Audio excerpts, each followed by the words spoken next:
مجھے ہجر نہ دے، از قلم صبا مغل، پارٹ 3۔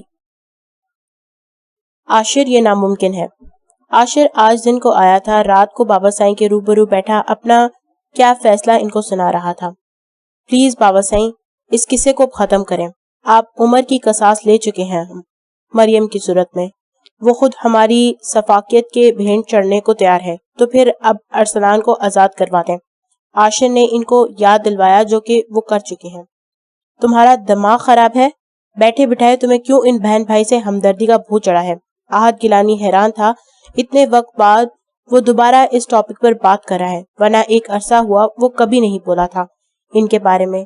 حالانکہ احد گیلانی اور احمد گیلانی اس کی خبر رکھتے رہے، آپس میں ذکر بھی ہوتا جاتا، پر عاشر کے سامنے اس طرح کی کوئی بات کرنے سے دونوں گریز کرتے تھے۔ بابا سائیں پلیز، پہلے بھی کئی بار یہ بات میں آپ سے کہہ چکا ہوں، 2 دفعہ اس نے ہمت کی تھی کہنے کی، پر وہ اسے ہر بار ٹوکتے تھے۔ ایک منٹ، کہیں کراچی میں تم اس لڑکی سے تو نہیں ملے جو اس کی ہمدردی کا بھوت سر چڑھ کے بو رہا ہے؟ احد گیلانی کے دماغ میں کلک ہوا۔ عاشر نے باپ کے کہنے پر نظریں چرائی۔ عاشر سچ بتاؤ مجھے، اسے بازو سے پکڑ کر خود کی طرف رخ کر کے پوچھا۔ ان کی آنکھوں میں تنبیہ تھی۔ جی بابا سائیں، وہ میرے گھر میں ہے۔ تھک کر اس نے اعتراف کیا۔ تمہاری اتنی ہمت، میری مرضی کے بغیر اسے بساؤ گے؟ وہ دھاڑے۔ بابا سائیں ایسی کوئی بات نہیں، بس آپ سے جو کہہ رہا ہوں وہ کریں۔ عاشر سنبھل کر بولا۔ عاشر، مجھے تم سے یہ امید نہ تھی، تم نے میرا مان توڑ دیا۔ احد گیلانی کو افسوس ہوا۔ پلیز بابا سائیں، میری غیرت گوارا نہیں کرتی وہ تنہا رہے اور غیر مردوں کے ساتھ اٹھے بیٹھے، سب اسے سہارا دینے کی کوشش کریں۔ نفرت محسوس کرتا ہوں خود سے اس کے ایسے حالات سن کر۔ پلیز اسے اس 4 دیواری میں لے آئیں۔ عاشر نے اپنا نظریہ ان کے سامنے رکھا۔ ٹھیک ہے، لے آؤ، تم کیا مسئلہ ہے؟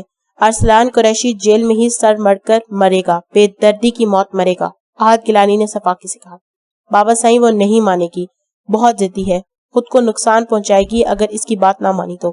احد صاحب چونکے، عاشر کا لہجہ اس کی بے بسیاں بیان کر رہا تھا۔ کیا ہونے والا تھا، آنے والے وقت کی بغاوت کی بو وہ سونگھ چکے تھے۔ اب یہ لڑکی میرے دوسرے بیٹے کا بھی دماغ خراب کر دے گی، اس سے پہلے مجھے عاشر کو سنبھالنا ہوگا، ایسا نہ ہو مکمل اس کے شکنجے میں آ جائے۔ انہوں نے نفرت سے سوچا سب۔ اس لڑکی کا حسین چہرہ ان کی آنکھوں میں اترا۔ عاشر کا بہکنا معمولی بات نہ تھی، وہ لڑکی کوئی کشش رکھتی تھی خود میں۔ احد گیلانی کو یہ امید عاشر سے نہ تھی، اسے کوئی لڑکی مجبور کرے، جبکہ وہ تو تھا تو مرد، بہکنا اس کی فطرت میں تھا۔ کیا ہوا بابا سائیں؟ ان کو گہری سوچوں میں جاتا دیکھ عاشر نے ان کو آواز دی، وہ چونکے۔ ٹھیک ہے، ارسلان کو آزاد کروا دوں گا اور کیس بھی ختم ہو جائے گا، بس وہ لڑکی اس گھر میں آئے گی، یہیں رہے گی ہمیشہ۔ احد گیلانی نے اپنا فیصلہ سنا دیا۔ ارسلان کو کوئی نقصان نہیں پہنچائیں گے اب آپ، اس بار دھوکہ نہیں دیں گے ہم بابا سائیں، یہ وعدہ کریں۔ بخش نے بس کریں، مجھے نہیں بننا اس کھیل کا حصہ، عاشر نے جتایا۔ تم حصہ ہو اس سب کا عاشر، کیا ہو گیا ہے، بھول گئے ہمارے عمر کو؟ احد گیلانی نے کہا۔ وہ اس کی دکھتی رگ سے واقف تھے۔ نہیں بھولا ہوں میں، میرا بھائی مجھے بہت پیارا تھا، نفرت کرتا ہوں میں ان سب سے جو اس کے ذمہ دار ہیں، پر جو ہم کر رہے ہیں وہ بھی غلط ہے۔ بابا سائیں کسی اور کو پل پل تڑپا کر ہم بھی کبھی کسی نہ کسی صورت تڑپ رہے ہیں، کہیں نہ کہیں یہ کھیل ختم کرتے ہیں۔ عاشر نے اپنی کیفیت بیان کی۔ تمہارا دماغ واقعی خراب ہے جو تم ایسی بہکی باتیں کر رہے ہو۔ تمہارا بوجھ ختم کرتا ہوں، بس بے فکر ہو جاؤ، ارسلان آزاد ہو جائے گا، کوئی نقصان نہیں پہنچاؤں گا اسے، بدلے میں تم دستبردار ہو جاؤ مریم سے، احد گیلانی نے کہا۔ ٹھیک ہے، اسے یہیں چھوڑ کر جا رہا ہوں، بس اس بات کا خیال رکھیے میرے نکاح میں ہے وہ، اس کی عزت کی حفاظت آپ کے ذمہ ہے۔ اس نے اپنا مدعا سامنے رکھا۔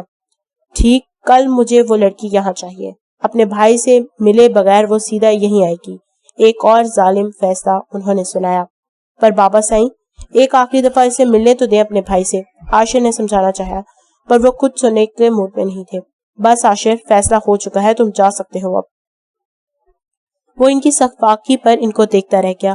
اب ان سے کچھ بھی کہنا بیکار تھا، جو وہ سوچ چکے تھے وہی ہونا تھا۔ وہ اپنے شہر میں پہنچ ہی گئی تھی عاشر کے حکم پر۔ فلائٹ کی بکنگ ہو گئی تھی، ڈرائیور اسے ایئرپورٹ چھوڑ آیا تھا۔ وہ سفر اس کا جاگتے گزرا تھا، ڈر تھا سو جائے گی تو جانے اٹھنے کے بعد حالات نہ بدل جائیں۔ وہ سب کچھ بھول کر صرف اپنے بھائی کی آزادی کی دعا مانگتی رہی۔ بس ایک ہی دعا تھی اس معصوم لڑکی کے ہونٹوں پر، یا اللہ اب کہ یہ لوگ دھوکہ نہ دیں، بس میرا بھائی اپنی بیوی اور بچوں کو دیکھ لے، وہ ان کے ساتھ خوش رہے، مجھے زندگی سے کچھ نہیں چاہیے، اپنے لیے کچھ بھی نہیں۔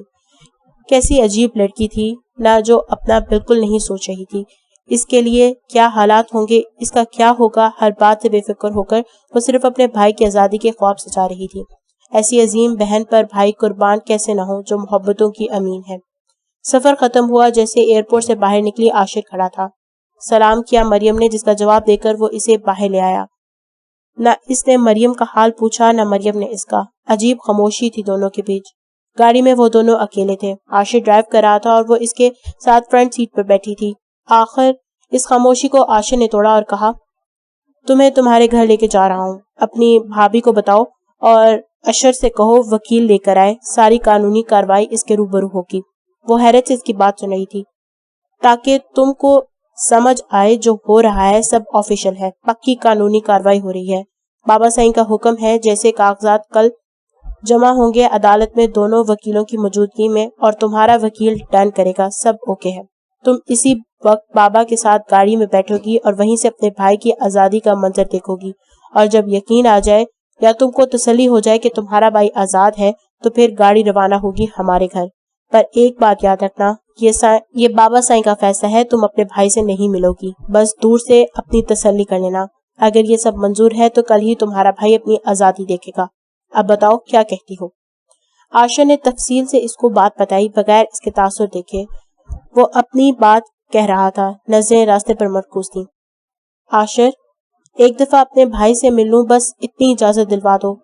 وہ اس کی منت سماجت کرنے لگی۔ میرے اختیار میں کچھ نہیں ہے، شاید تم کو یقین نہ آئے اس بات پر میرے پاس کوئی آلہ نہیں جس سے اپنی سچائی دکھا سکوں کہ میں بھی بے بس اور بے اختیار ہوں۔ عاشر نے دھیمے لہجے میں کہا، پر لہجے میں سچائی چیخ چیخ کر بول رہی تھی۔ تو تمہیں منظور ہے؟ ایک اور دفعہ عاشر نے پوچھا۔ تصدیق کر لیے۔ کچھ لمحے خاموشی کی نظر ہو گئے۔ وہ سوچ میں پڑ گئی۔ واقعی ظالم اور بے رحم لوگوں سے کوئی امید لگانا بے وقوفی ہے۔ سود و زیان کا سوچنے بیٹھی تو اسے احساس ہوا اس کا بھائی سے ملنا اتنا ضروری نہیں جتنا ارسل کا اپنے باپ سے اور زریش کا اپنے شوہر سے ملنا ہے۔ تو بس فیصلہ ہو گیا، وہ بغیر بھائی سے ملے اس جہنم میں قدم رکھے گی۔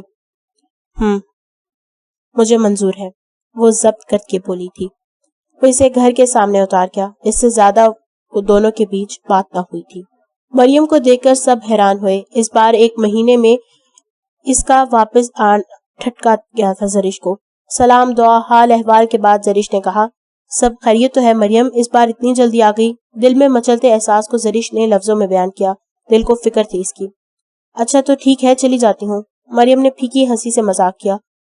ہنسنا تو بس بہانہ تھا، ورنہ دل کا حال تو عجیب تھا۔ بہت شدت سے یاد آ رہی تھی تمہاری، اور دیکھو تم آ گئی۔ زریش نے محبت سے لبریز لہجے میں کہا۔ جن کی کبھی ارسلان کی موجودگی میں نہیں بنی تھی، آج وہ دونوں ایک دوسرے کو بہت چاہتی تھی۔ بس بھابھی، آپ نے یاد کیا تو آ گئی۔ میرا پیارا سونو مونو ارسل کہاں ہے؟ مریم ارسل کو پیار سے کئی ناموں سے پکارتی تھی۔ وہ سو رہا ہے، زریش نے بتایا۔ آج مریم کی آنکھیں اور زبان الگ سمت تھیں۔ وہ پریشان تھی، زریش کو اندازہ ہو گیا تھا۔ بھابھی پلیز جگا دو اسے، مریم نے حسرت سے پوچھا۔ جانے کیوں زریش کا دل زوروں سے دھڑکا۔ وہ ایک آس سے دیکھ رہی تھی اس کمرے کی طرف جہاں زریش اور وہ رہتے تھے۔ جاؤ جگا دو۔ وہ ایک دم اٹھ کر اس کے کمرے کی طرف گئی جہاں ارسل سو رہا تھا۔ اسے بستر سے اٹھا کر خود سے بھینچ لیا اور شدت سے چومنے لگی۔ اسے گلے لگا کر رو پڑی۔ بچہ اتنی شدت پر برداشت نہ کر سکا اور رو پڑا۔ زریش دروازے کے پاس کھڑی تھی اور مریم ارسل کو لے کر زور سے رو رہی تھی۔ تمہارے رونے کے دن گئے ارسل، کل تمہارے باپا آئیں گے، وہ ہوں گے، ماما ہوں گی، بس تمہاری پھپھو نہیں ہوگی۔ مجھے یاد رکھو گے نا؟ بھولنا مت مجھے، بہت پیار کرتی ہوں تم سے، سب سے۔ وہ معصوم بچہ اس کی باتیں کیا سمجھتا۔ وہ دوبارہ اسے چومنے لگی، کبھی ہاتھ چومتی، گال چومتی۔ دروازے کی چوکھٹ پر کھڑی زریش اس کی بات پر تڑپ کر اس کی طرف بڑھی اور کہا، کیا کہا تم نے ابھی مریم؟ زریش نے غم و شدت سے پوچھا تھا۔ بھابھی، کل بھائی آزاد ہو جائیں گے، سب ٹھیک ہو جائے گا، پھر آپ تینوں۔ زریش نے اس کی بات کاٹی اور کہا، تم مریم کہاں ہوگی؟ کیا تم ہمارے ساتھ نہیں ہوگی؟ زریش کو گھبراہٹ ہوئی تھی۔ اب ارسل دونوں کو دیکھ رہا تھا۔ بھابھی، مجھے جہاں ہونا چاہیے وہاں ہوں گی، مریم نے آہستگی سے کہا۔ اب ارسل اسے پیار کر رہا تھا۔ اس کے آنسو صاف کر رہا تھا. ہانی آئی مس یو. ارسل اب مکمل بیدار ہو چکا تھا اس لیے مریم سے بولا. وہ دوبارہ اسے پیار کرنے لگی. ہانی آئی مس یو ٹو مائی جان. مریم نے محبت سے کہا. ارسل جاؤ مامی کے پاس بہن کے ساتھ کھیلو. زرش نے کہا. ارسل سے وہ اٹھ کر چلا گیا ماں کے حکم ملتے ہی. مریم کیا کرنے لگی ہو اب تم؟ زرش نے پوچھا. بس وہی جو پہلے کرنا چاہیے تھا. اب انشاءاللہ سب خیریت ہوگا. آپ خوش ہو جائیں یہی میرے لیے بہت ہے. وہ آنسو روکتی ہوئی بولی. زرش نے اسے خود سے لگا لیا اور کہا. چھوڑ دو مریم مت دو یہ قربانی. ایسی زندگی کا ارسلان کیا کریں گے؟ وہ نہیں جی پائیں گے اس درد کو لے کر. بھائی بہنوں پر قربان ہوتے اچھے لگتے ہیں. بہنیں نہیں اچھی لگتی بھائیوں پر قربان ہوتی. زرش اپنے شوہر کو جانتی تھی. اس کے احساسات سمجھتی تھی. اسی لیے ایسا کہا. بھابی آپ کا ظرف بہت بڑا ہے. آپ کی اس قربانی کے جذبے مجھے جینے کا حوصلہ دے گا. جب کوئی مصیبت آئے گی ایک آپ جیسی عظیم عورت بھی ہے جو شوہر کے بجائے ایک عورت کا ساتھ دے رہی ہے. پر بھابی صدیوں سے ہوتا آیا ہے. بہنیں ہی تو ان بھائیوں پر قربان ہو گئی ہیں جنہوں نے کبھی قدر نہ کی ہو ان کی. پر یہاں تو معاملہ ہی الگ ہے. میرا پیارا بھائی ہے جس نے بہن کی محبت کا ثبوت دیا ہے. اس پر میرا قربان ہونا بھی جائز ہے. بس رونا دھونا نہیں. بس تیاری کر لیں کل بھائی آپ کے ساتھ ہوں گے. مریم نے آنسو صاف کر کے خوشی سے کہا. پر مریم بس بھابی اب اس ٹاپک پر کوئی بات نہیں ہوگی. پہلے یہ بتائیں کب تک آئیں گے اشر بھائی؟ بس آنے والے ہوں گے اشر. زرش نے تکلیف سے کہا. تو بس مجھے یہ پل جینے دیں آپ لوگوں کے ساتھ. پھر پتہ نہیں کب ملنا ہو. مریم نے لہجے کو حشاش بشاش ظاہر کرتے ہوئے کہا. جیسے آگے جو ہوگا وہ اچھا ہی ہوگا. زرش اس عظیم بہن کو دیکھتی رہ گئی جس کے چہرے پر صرف بھائی کے لیے ہی فکر تھی. اشر کے آتے ہی دونوں نے مل کر سارے معاملات طے کیے تھے. وکیل کو بلایا. کافی ڈسکشن کے بعد اشر بولا. تمہیں لگتا ہے اس بار دھوکہ نہیں دیں گے وہ لوگ؟ نہیں اشر بھائی اس بار ایسا نہیں ہوگا. مریم نے یقین سے کہا. چلو دیکھتے ہیں. سوچ لو تم. جب تک مکمل تسلی نہ ہوگی تب تک خود کو حوالے نہیں کروں گی مریم نے کہا. اگلی صبح وہ سفید لباس میں ملبوس تھی. اشر بھائی کے ساتھ نکلی. کتنی دیر زرش اسے پیار کرتی رہی. سب دعائیں اس پر پڑھ کر پھونک لیں. بھابی آپ گھر پر رہیں. ارسلت کے ساتھ عدالت چلنا ٹھیک نہیں آپ کے لیے. صحیح کہہ رہی ہے مریم اشر نے کہا. بھابی یہ آپ کے اور بھائی کے لیے. اس نے ایک چھوٹا پرس دیا اسے. یہ کیا ہے مریم؟ اس نے حیران کن لہجے میں کہا.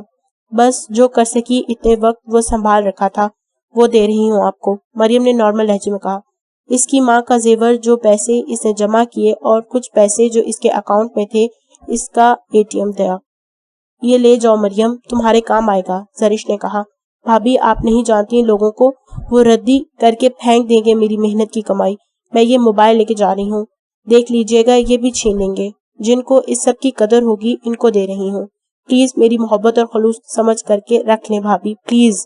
اس کے ہر ایک لفظ میں منت تھی. ٹھیک ہے. ایک بار پھر دونوں گلے لگیں. یوں وہ حسرت سے پیار کرتی اصل کو گھر سے باہر نکلی تھی. زرش اسے جاتا دیکھ رہی تھی اور دل میں درد ہو رہا تھا. احد گیلانی کا وکیل ساری قانونی کارروائی کر چکا تھا. ان کے وکیل کی موجودگی میں ساری قانونی کارروائی ہوتی رہی. وہ خاموشی کے ساتھ اشر کے پاس بیٹھی تھی. کاغذ جمع ہونے جا چکے تھے. سارا کام ہاتھوں ہاتھ ہو رہے تھے. وہ دیکھ رہی تھی جو کیس اتنی فائلوں کے نیچے دبا تھا کھلا تو ایک دن میں ختم ہو جانے جا رہا تھا. واہ رے پیسے اور کرسی کی طاقت. سلام ہے صرف تجھ کو. انسانیت کچھ نہیں. سارا کھیل تیرا ہے. مریم نے دل میں سوچا. جو کام ناممکن لگتا تھا سالوں سے بند کیس جانے کتنے دن مہینے لگیں گے ختم ہونے کے لیے جب کھلے گا تب وہ گھنٹوں میں ہو رہا تھا. حیرت انگیز بات یہ تھی پاکستان اور یہاں کا سسٹم. سارا کام پکا ہے. کچھ دیر میں پولیس لے آ رہی ہے ارسلان کو. ان کے وکیل نے بتایا. 3 گھنٹے ہو گئے تھے یہاں بیٹھے ہوئے ان کو. چلیں اب. احد گیلانی صاحب گاڑی میں بیٹھے آپ کا انتظار کر رہے ہیں. باقی کی کارروائی گاڑی میں بیٹھ کر دیکھنی ہے آپ کو. ان کے خاص بندے نے مؤدب انداز میں کہا. نظریں جھکی تھیں اس کی. یہ خاص تلقین عاشر گیلانی کی تھی ورنہ احد گیلانی کبھی اس لڑکی کو قابل عزت نہ سمجھتے. اشر حیران ہوا یہ سن کر. ایک دفعہ بھائی سے مل لینے دیں اسے. اشر نے تڑپ کر کہا. دیکھیے میں حکم کا غلام ہوں. جو وہ لوگ کہیں گے وہی میں کروں گا. ارسلان یہاں نہیں آ سکتا جب تک یہ یہاں ہوں گی. ان کے خاص ملازم نے آسان لفظوں میں اشر کو بتایا.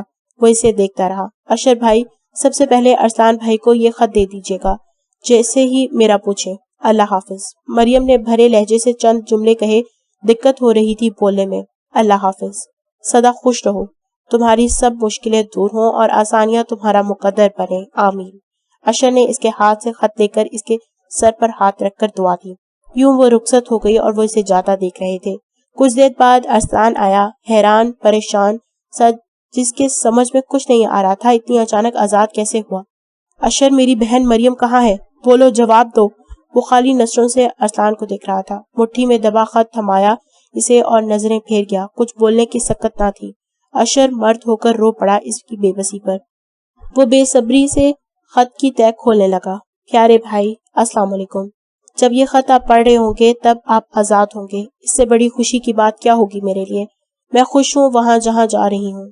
اس خوشی میں سب ہوں گے پر میں اب آپ کے پاس نہیں ہوں گی۔ بظاہر پر بھائی دل کی نظر سے دیکھیں گے تو اپنے آس پاس آپ مجھے ہی پائیں گے، ہر جگہ، ہر شے۔ میں آپ کے اندر بستی ہوں، ہماری رگوں میں دوڑتا خون ایک ہی ہے، تو یہ ہجر ہمیں جدا نہیں کر سکتا۔ کبھی بھابھی کی باتوں میں ملوں گی تو کبھی ارسل کی باتوں میں، اس کی شرارتوں میں، ہر جگہ میں ہی ہوں گی۔ ہمیں کوئی جدا نہیں کر سکتا سوائے موت کے۔ تو اب میرے پیارے بھائی، کبھی ناشکراپن مت کرنا۔ اللہ نے آپ کو آزادی نصیب کی ہے، اس کا شکر ادا کرنا، میرے نہ ہونے کا سوگ نہ منانا، بھابھی اور ارسل کے ساتھ خوشی خوشی نئی زندگی شروع کرنا۔ اگر آپ دکھی رہے تو یاد رکھنا میری قربانی رائگاں چلی جائے گی، میری قربانی رائگاں نہ جانے دینا بھائی، پلیز۔ یہ آخری احسان میری ذات پہ کر دیں۔ خوش رہنا اور میرے لیے دعا کرتے رہنا۔ بھابھی کو بہت پیار دینا، انہوں نے اکیلے تنہا بہت تکلیفیں سہی ہیں، اب ان کا حق ہے کہ ان کا شوہر مسکراتا ملے ان سے، نہ کہ بہن کے دکھ میں۔ جب بھی یاد کرنا، خوشی میں کرنا، دکھ میں نہ کرنا۔ آپ کی پیاری بہن مریم عبدالغنی۔ وہ رو پڑا۔ اس کا خط پڑھ کر اس کی تلقین یاد آئی جو جلدی آنسو پہنچے اور کہا، اشر چلو، پہلے اپنے رب کا شکر ادا کرنا ہے، مریم نے یہ کہا ہے، پھر ملوں گا سریش اور ارسل سے، چلیں۔ اور وہ دونوں عدالت کی حدود سے نکل پڑے۔ مریم کب کی جا چکی تھی۔ جب خط اس نے ہاتھوں میں تھمایا تھا، یہ آخری منظر آنکھوں میں قید کرتی وہ ایک اور نئے سفر پر نکل پڑی تھی۔ جس کو تمہاری نظریں ڈھونڈ رہی ہیں وہ کراچی کی حدود میں داخل ہو گیا ہوگا۔ مریم قریشی، تم اکیلی ہمارے رحم و کرم پر رہو گی، احد گیلانی نے غصے سے کہا۔ وہ اس ظالم شخص کو دیکھتی رہ گئی۔ مانا بہت شدید تھا آندھی کا زور پر، ایسا بھی کیا ہوا کہ ٹھکانے نہیں رہے۔ اس کجے ادا سے ہم کو چھوڑ کر گیا تھا وہ، آنکھوں میں اشک اور دل میں تقاضے نہ رہے۔ وہ گمسم نظروں سے دیکھتی رہی احد گیلانی کو۔ وہ وقت دور نہیں جب اس کا نام بھی تم سے جدا ہو جائے گا۔ عاشر گیلانی میرا بیٹا ہے، وہ تمہیں کبھی نہیں بسائے گا، احد گیلانی نے زہر آلود لہجے میں کہا۔ وہ اپنے اندر بھرا زہر اس کی نسوں میں اتارنا چاہتا تھا۔ ایک کمزور عورت پر ظلم کر کے کون سی مردانگی کے جھنڈے گاڑ رہا تھا یہ شخص۔ کاش وہ سمجھ سکتا وہ بزدلی کی انتہا پر تھا۔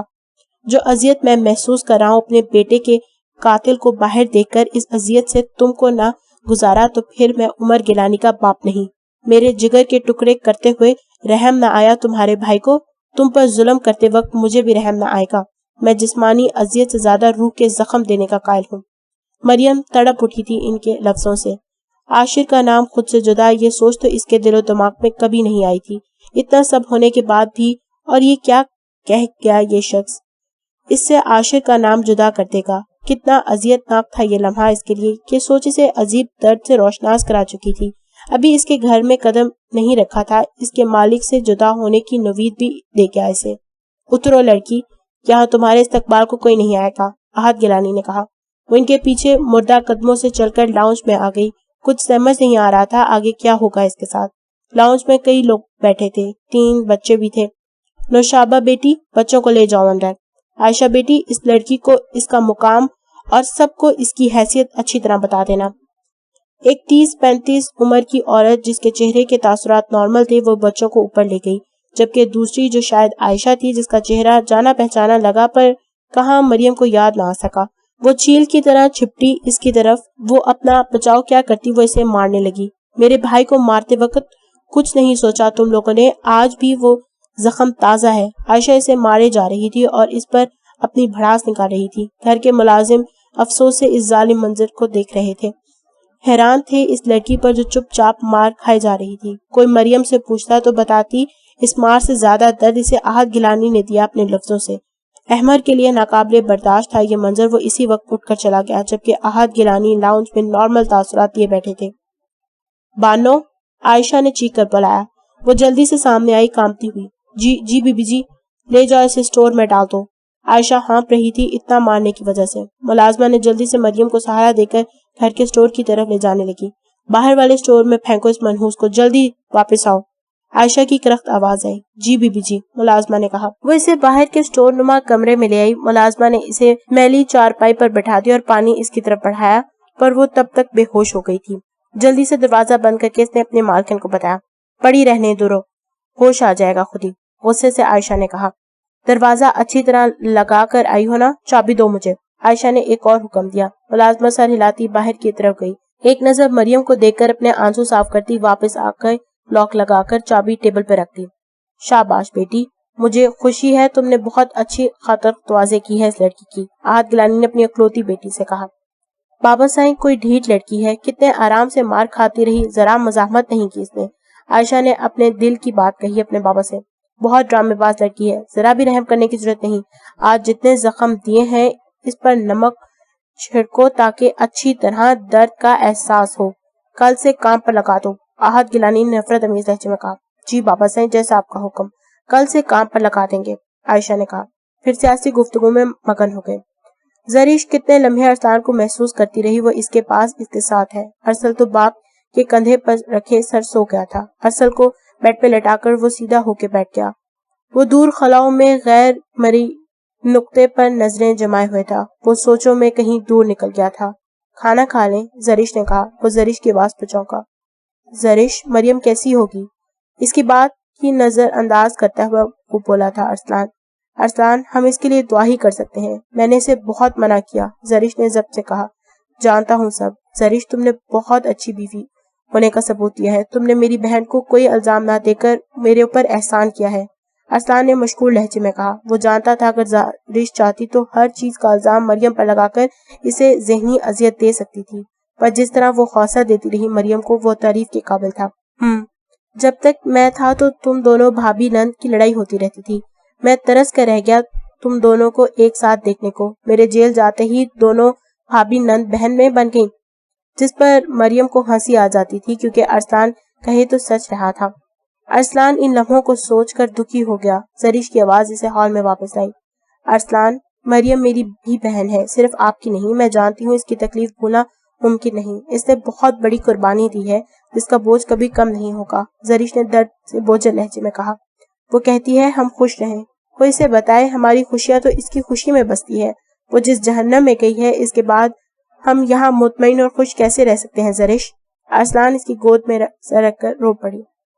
کتنا بے بس بھائی تھا جو اپنی بہن کے لیے کچھ نہیں کر سکتا تھا۔ یہ کیا ہے بھابھی؟ نوشابہ نے عائشہ سے کہا۔ وہ عائشہ کے ہاتھ میں تھامے باؤل کے طرف دیکھ کر بولی تھی۔ نمک ہے، دکھائی نہیں دے رہا؟ عائشہ نے تند لہجے میں بولا۔ وہ تو مجھے بھی دیکھ رہا ہے، میں کیا کروں اس کا؟ ابھی بھی نوشابہ نے تھاما نہیں تھا۔ پکڑو اور اس کے زخموں پہ لگا دو، عائشہ نے غصے سے کہا۔ مجھ سے نہیں ہوگا بھابھی، نوشابہ نے اپنے دونوں ہاتھ دوپٹے کے اندر کر دیے، ڈر کے مارے اتنا کہہ کر۔ عائشہ اس کے بڑے بھائی کی بیوی تھی جو اکثر یہاں پائی جاتی تھی، دونوں کا وٹے سٹے کا تعلق تھا۔ عائشہ صرف 1 سال چھوٹی تھی احمر گیلانی سے، پر اپنی عمر سے کم لگتی تھی کیونکہ وہ خود کو مینٹین رکھا ہوا تھا۔ نوشابہ اس سے 2 سال چھوٹی ہونے کے باوجود اپنے عمر سے بڑی لگتی تھی کیونکہ اسے پریشانیوں خود سے لاپرواہ کر دیا تھا۔ تم سے نہیں ہوگا کیونکہ عمر گیلانی کچھ نہیں لگتا تمہارا، وہ تمہیں بھابھی نہیں ماں کہتا تھا، عائشہ نے تند لہجے میں پوچھا۔ عائشہ ہمیشہ اسے دبانے کی کوشش کرتی۔ جاؤ اس کے زخم پر نمک چھڑک دو، ورنہ احمر بھائی سے تمہاری شکایت لگاؤں گی، اس کل کی لڑکی کے لیے بہت درد اور ہمدردی ہے تمہارے اندر۔ زبردستی اس کے ہاتھ میں باؤل تھمایا۔ نوشابہ کے پسینے چھوٹ گئے پر عائشہ کو ذرا ترس نہ آیا اس کی کیفیت دیکھ کر۔ عائشہ کی 9 سالہ بیٹی پرورش زور شور سے رونے لگی تو اسے جانا پڑا۔ اسٹور کا دروازہ نوشابہ کھول کر اندر گئی۔ کچھ لمحے بعد وہ اندر آئی، مریم بستر پر پڑی تھی۔ مریم، نوشابہ نے کہا۔ وہ ہمت کر کے اٹھی تھی۔ نوشابہ کو دکھ ہوا اسے حال میں دیکھ کر، چہرے پر زخموں کے نشان، سر شاید دیوار یا ٹیبل سے لگا ہوا تھا، ماتھے پر چوٹ تھی، خون جم گیا تھا اس جگہ پر، دل میں ٹیس تھی نوشابہ کے۔ اس کا روشن چہرہ، گہری کالی آنکھیں، گلابی گال، جب غصہ ہو تو چہرہ ٹماٹر سا لال ہو جاتا ہے، اس کی آنکھ سے نکلتا پانی شبنم کے قطروں سا لگتا ہے آپی، جب زب سے ہونٹ کاٹتی ہے تو گلابی سے سرخ ہو جاتے ہیں، آنکھیں جھپکتی ہے تو گڑیا سا گمان ہوتا ہے، اتنی گھنی پلکیں ہیں اس کی، اتنا حسن خدا کیسے دے سکتا ہے کسی کو؟ اوف آپی، میں تو اپنا حواس کھو بیٹھتا ہوں اس پری پیکر کو دیکھ کر۔ دعا کریں مجھے مل جائے دوبارہ، یہ دل کسی کی چاہ کر بیٹھا ہے۔ اپنے بھائی کے کہے لفظ نوشابہ کے کانوں میں گونجے۔ اس پری پیکر لڑکی کا یہ حال نوشابہ کو رلا گیا۔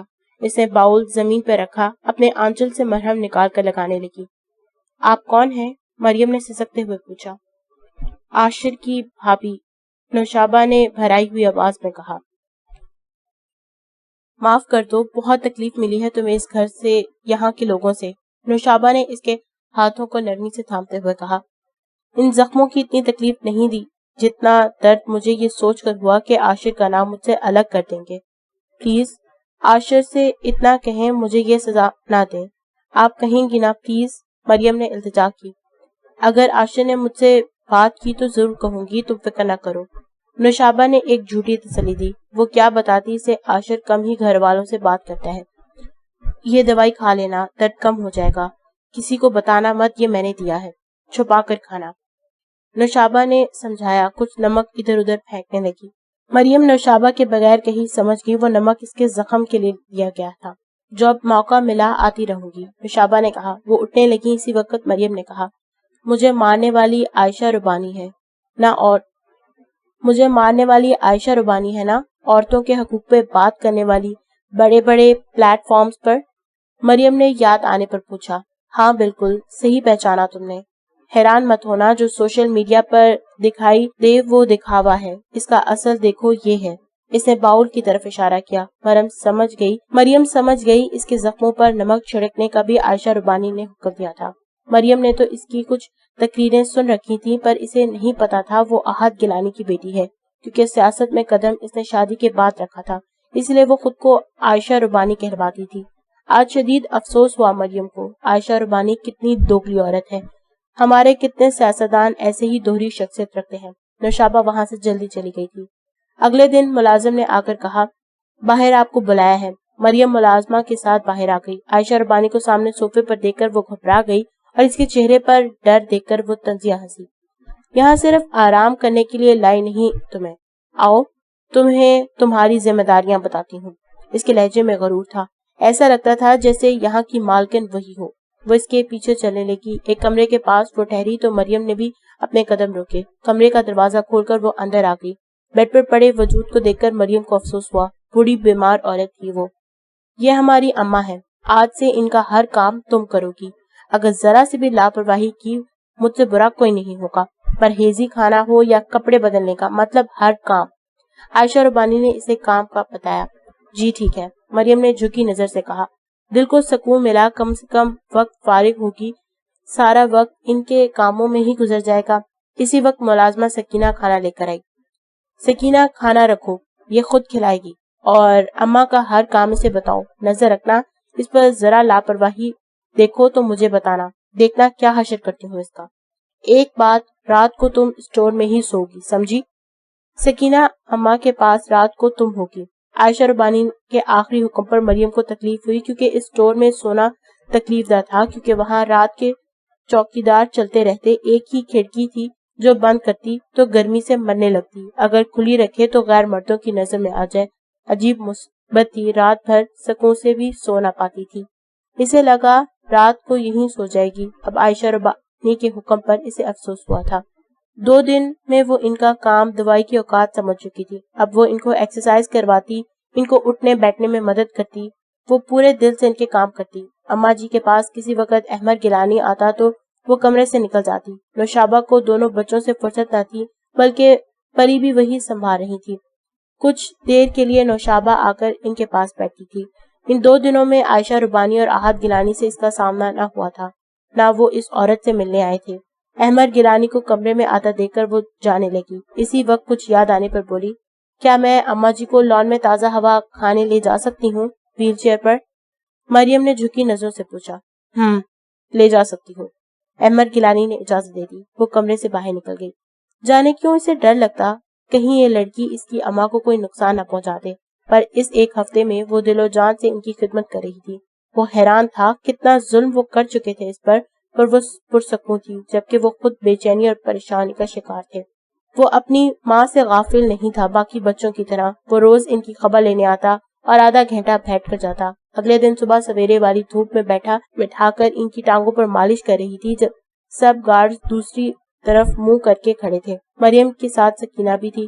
احمد گیلانی جو واک کرنے آیا تھا، اسے دیکھ کر جلدی سے سفید چادر اس کی ماں کی ٹانگوں پر رکھ دی مریم نے۔ وہ حیران ہوا اس لڑکی پر، کیا لڑکی ہے یہ؟ اس نے دل میں سوچا۔ اس کا ہر انداز پروقار تھا، سر پر دوپٹہ لے کر خود کو اچھی طرح ڈھانپ رکھتی تھی۔ وہ آدھے گھنٹے بعد آیا تو وہ ان کے سر میں تیل سے مالش کر رہی تھی۔ اب آپ کی چوٹی باندھتی ہوں، پھر اندر چلتے ہیں، دھوپ تیز ہونے لگی ہے، شام کو بھی لان میں آ کر چکر لگائیں گے، وہ مزے سے بتا رہی تھی۔ آج اماں مسکرائی تھی اس کی بات پر۔ کوئی احمد گیلانی سے پوچھتا کتنے وقتوں بعد اپنی ماں کی مسکراہٹ دیکھ کر دل کو سکون ملا تھا۔ آج اس کی خوشی کا دن تھا۔ وہ ان کی ویل چیئر کو اندر لے جانے لگی۔ احمد گیلانی ان کو جاتا دیکھنے لگا۔ تمہیں لگتا ہے بس اتنی سی سزا اور تم بچ جاؤ گی؟ ہاں، اتنی مطمئن اور خوش ہم تمہیں رہنے دیں گے تو؟ تمہاری اطلاع کے لیے بتا دوں، عاشر تمہیں طلاق دینے کے لیے مان گیا ہے۔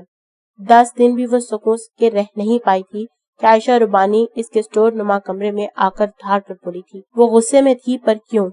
یہ اس کی سمجھ سے باہر تھا۔ میں نے کچھ نہیں کیا، پلیز عاشر کو روک دیں، ایک دفعہ میری سے بات کروا دیں، پلیز۔ آپ بھی عورت ہیں، ایسا ظلم نہ کریں، پلیز۔ وہ بنا سوچے سمجھے اس کے قدموں میں بیٹھ گئی۔ میرے بھائی کو جب مارنے لگا تھا تمہارا بھائی تو وہ بھی گڑ گڑایا ہوگا، تب رحم آیا تھا تمہارے بھائی کو، جو اب ہم سے رحم دلی کی امید لگا رہی ہو۔ عائشہ نے اسے قدموں سے اٹھایا، اس کے بالوں کو پکڑ کر وہ کرا اٹھی، جھٹکا دے کر چھوڑا، وہ زمین پہ گری۔ پلیز ایک بار عاشر سے میری بات کروا دیں، صرف ایک بار۔ مریم نے ایک اور دفعہ سے التجا کی۔ عاشر شادی شدہ ہے، بچوں والا ہے، اسے تمہاری ضرورت نہیں، سمجھی؟ جس کے کام کی ہو تم اسی کے حوالے تم کو کرنے کا سوچا ہے، عائشہ ربانی نے نفرت سے کہا۔ وہ حیرت سے اس کا انکشاف سنتی رہی۔ میری بڑی بھابھی اس گھر کو وارث نہیں دے سکی، اب یہ کام تم کرو گی، تمہارا فیصلہ ہو چکا ہے مریم قریشی۔ اسے لگا اس کے پیروں کے نیچے سے زمین کھینچ لی ہوئی ہے کسی نے۔ آج صحیح معنوں میں افسوس ہوا اسے اس گھر میں آنے کا۔ پلیز ایسا نہ کریں، میں صرف عاشق کی ہوں، مریم نے تڑپ کر کہا۔ وہ زمین پر پڑی سسک رہی تھی۔ کچھ وقت، بس کچھ وقت، اور پھر عاشق کا نام نہیں ہوگا تمہارے نام کے ساتھ، پھر احمد بھائی۔ وہ جان بوجھ کر جملہ ادھورا چھوڑ گئی، وہ اسے اذیت ہی تو دینا چاہتی تھی۔ عائشہ کی کہی بات پر مریم تڑپ اٹھی تھی۔ کتنا اذیت ناک تھا یہ وقت، یہ سوچ کر عائشہ ربانی آرام سے کہہ رہی تھی، جو ایک عورت ہو کر دوسری عورت کی توہین کر رہی تھی۔ آپ بھی عورت ہیں، پلیز روکتے ہیں اس گناہ سے، آپ تو عورتوں کے حقوق کی بات کرتی ہیں، پلیز آپ سمجھائیں اپنے گھر کے مردوں کو۔ جانے کیوں وہ اس کے آگے دہائیاں دے رہی تھی، شاید کہ اس کی کوئی بات سن لے وہ، پر مریم شاید جانتی ہی نہیں تھی ایسے دوگلے لوگوں کی اصلیت، اس لیے زہر بھرے لوگوں سے امرت کی امید لگا رہی تھی۔ میرا خیال ہے تم اپنا ذہن بنا لو تو زیادہ بہتر ہوگا، شاید اس بہانے تمہاری جگہ بن جائے اس گھر میں۔ چہرے پر طنزیہ مسکراہٹ سجا کر اسے فیوچر کا آئینہ دکھا دیا عائشہ نے۔ چھی، کتنی گھٹیا ذہنیت ہے آپ کی، مریم اس کے روبرو کھڑی ہو کر زمین پہ تھوکتی ہوئی بولی۔ اسے تھوکنے سے اندازہ ہو رہا تھا اسے کتنی ناگوار گزری تھی یہ بات، اس کے لہجے میں کراہت تھی۔ تمہاری اتنی ہمت مجھے گھٹیا کہو، عائشہ نے غصے سے کہا۔ چٹاخ، وہ اسے تھپڑ مار گئی۔ مریم لڑکھڑاتی اس کے تھپڑ سے گری تھی۔ اپنی زبان کا کم سے کم استعمال کیا کرو، ورنہ ایسا برا حال کروں گی تا عمر یاد کرو گی، عائشہ نے نفرت سے کہا اور اسے دھکا دیتی چلی گئی۔ مریم پھوٹ پھوٹ کر روتی۔ یا خدا، یہ ظلم نہیں برداشت ہوگا مجھ سے، عاشر کی بیوی بچوں کو برداشت کر لوں گی، پر یہ ظلم نہیں یہ ظلم، رو کر اپنے دل کا غبار نکالتی رہی۔ عائشہ باہر نکلی اسٹور نما کمرے سے، اندر سے وہ سرشار تھی۔ مریم کو ایسی اذیت دے کر دل کو سکون سا ملا تھا۔ عائشہ کو سامنے نظر پڑی تو نوشابہ کو دیکھا، جو آنکھوں میں آنسو بھرے سے دیکھ رہی تھی، جس کا مطلب صاف تھا وہ سب باتیں ہی سن چکی تھی۔ وہ چونک گئی، لمحوں میں خود کو سنبھال کر عائشہ بولی تھی۔ جب بولی تو اس کا لہجہ نارمل اور بہت کچھ جتاتا ہوا نوشابہ کے لیے۔ ایسے کیوں دیکھ رہی ہو مجھے، جو سچ ہے سو ہے، اب 10 سالوں میں اس گھر کو ایک وارث نہ دے سکی۔ اب اگر احمد بھائی کی شادی کا فیصلہ بابا سائیں کر رہے ہیں تو آپ کو اس میں ساتھ دینا چاہیے، عائشہ نے بے نیازی سے کہا، بغیر اس کے احساسات کا جھوجے۔ عائشہ بھابھی، مجھے آپ سے امید نہیں تھی، میں آپ کی نند بھی ہوں، صرف بھابھی نہیں، آپ کو میرا سوچنا چاہیے تھا، پر آپ بھی بابا سائیں کی حمایتی بن بیٹھی۔ نوشابہ نے کرب سے کہا۔ وہ چاہ کر بھی اس خاندان کو وارث نہیں دے سکی تھی۔ اتنے سالوں میں آج تک کسی کی ہمت نہ ہوئی تھی اسے یہ طعنہ دینے کی۔ عائشہ کے دونوں بچے علی اور زونی ان کی بڑی ماں تھی۔ وہ ان کی دیکھا دیکھی اب عائشہ کی بیٹی پری مامی بوا کہنے کے بجائے اب اسے بڑی ماں کہنے لگی تھی۔ اب وہ تینوں بچوں کی بڑی ماں تھی۔ آج تک خود کو بانجھ نہ سمجھنے والی نوشابہ کو سب نے باور کروا دیا وہ بانجھ ہے، اس خاندان کے بڑے بیٹے کو وارث نہ دے سکی۔ درد کی انتہا کو وہ پہنچی ہوئی تھی۔ یہ سوچ تو اسے اندر ہی اندر مار رہی تھی۔ آج شکستہ قدم لیے وہ جانے لگی تو عائشہ نے پکارا، نوشابہ بھابی میری بات سنیں۔ اپنے اندر کی شرمندگی کو دور کرنے کے لیے عائشہ نے پکارا تھا تاکہ اسے تسلی دے سکے اور کچھ سمجھا بھی سکے۔ وہ پلٹی اور اس کی طرف دیکھا اور سوالیہ نظروں سے دیکھنے لگی۔ زبان لڑکھڑائی پر لفظ ادا نہ کر سکی۔ کیسی بے بسی تھی اس کے ہر انداز میں۔ آج اتنے امیر کبیر باپ کی بیٹی، 2 بھائیوں کی اکلوتی بہن اور اتنی بے بس تھی، یہاں اس کی ایک پکار پر دونوں بھائی اس گھر کی اینٹ سے اینٹ بجا سکتے تھے۔ پر کیا نوشابہ ایسی بیوی اور بہو تھی جو اپنے گھر کو یوں رسوا کرے؟ دیکھیں نوشابہ بھابی، زیادہ دکھی ہونے کی ضرورت نہیں، ذرا عقل سے کام لیں تو اتنا مشکل بھی نہیں۔ قصاص میں آئی لڑکی آپ کی جوتی کے برابر نہیں۔ اگر اور کوئی احمد بھائی کی بیوی بنی تو سوچیں کیا حیثیت رہ جائے گی آپ کی اس گھر میں۔ ذرا سوچیں تو صحیح، یہ لڑکی مریم آپ کے مقابل کیا آئے گی؟ وہ چاہ کر بھی کبھی آپ کا مقابلہ برابری نہیں کر سکتی۔ آپ کے حق میں یہی بہتر ہے کہ آپ اس میں ساتھ دیں ہمارا۔ دکھی اور پریشان ہونے کی کوئی ضرورت نہیں۔ عائشہ مزے سے اسے قائل کر رہی تھی، مریم کے لیے ہر چھوٹی بڑی اونچ نیچ بتا کر۔ عائشہ کے انداز میں غرور تھا، جیسے اپنے لفظوں سے اسے منانے میں کامیاب ہو جائے گی، آخر اتنی اچھی ڈیبیٹر جو تھی۔ پر نوشابہ کے اگلے لفظوں نے اس کا غرور توڑ دیا منٹوں میں۔ عائشہ بھابی، کہنے والوں کا کچھ نہیں جاتا، سننے والے ہی کمال کرتے ہیں۔ سننے والوں پر کیا گزرتی ہے وہی جانے، یا پھر اللہ جانے۔ کہنے والوں کو کیا پتا اس کے لفظوں سے کس پر کتنی قیامت گزری، جس پر گزری وہی جانے اور کوئی نہ سمجھے نہ جانے۔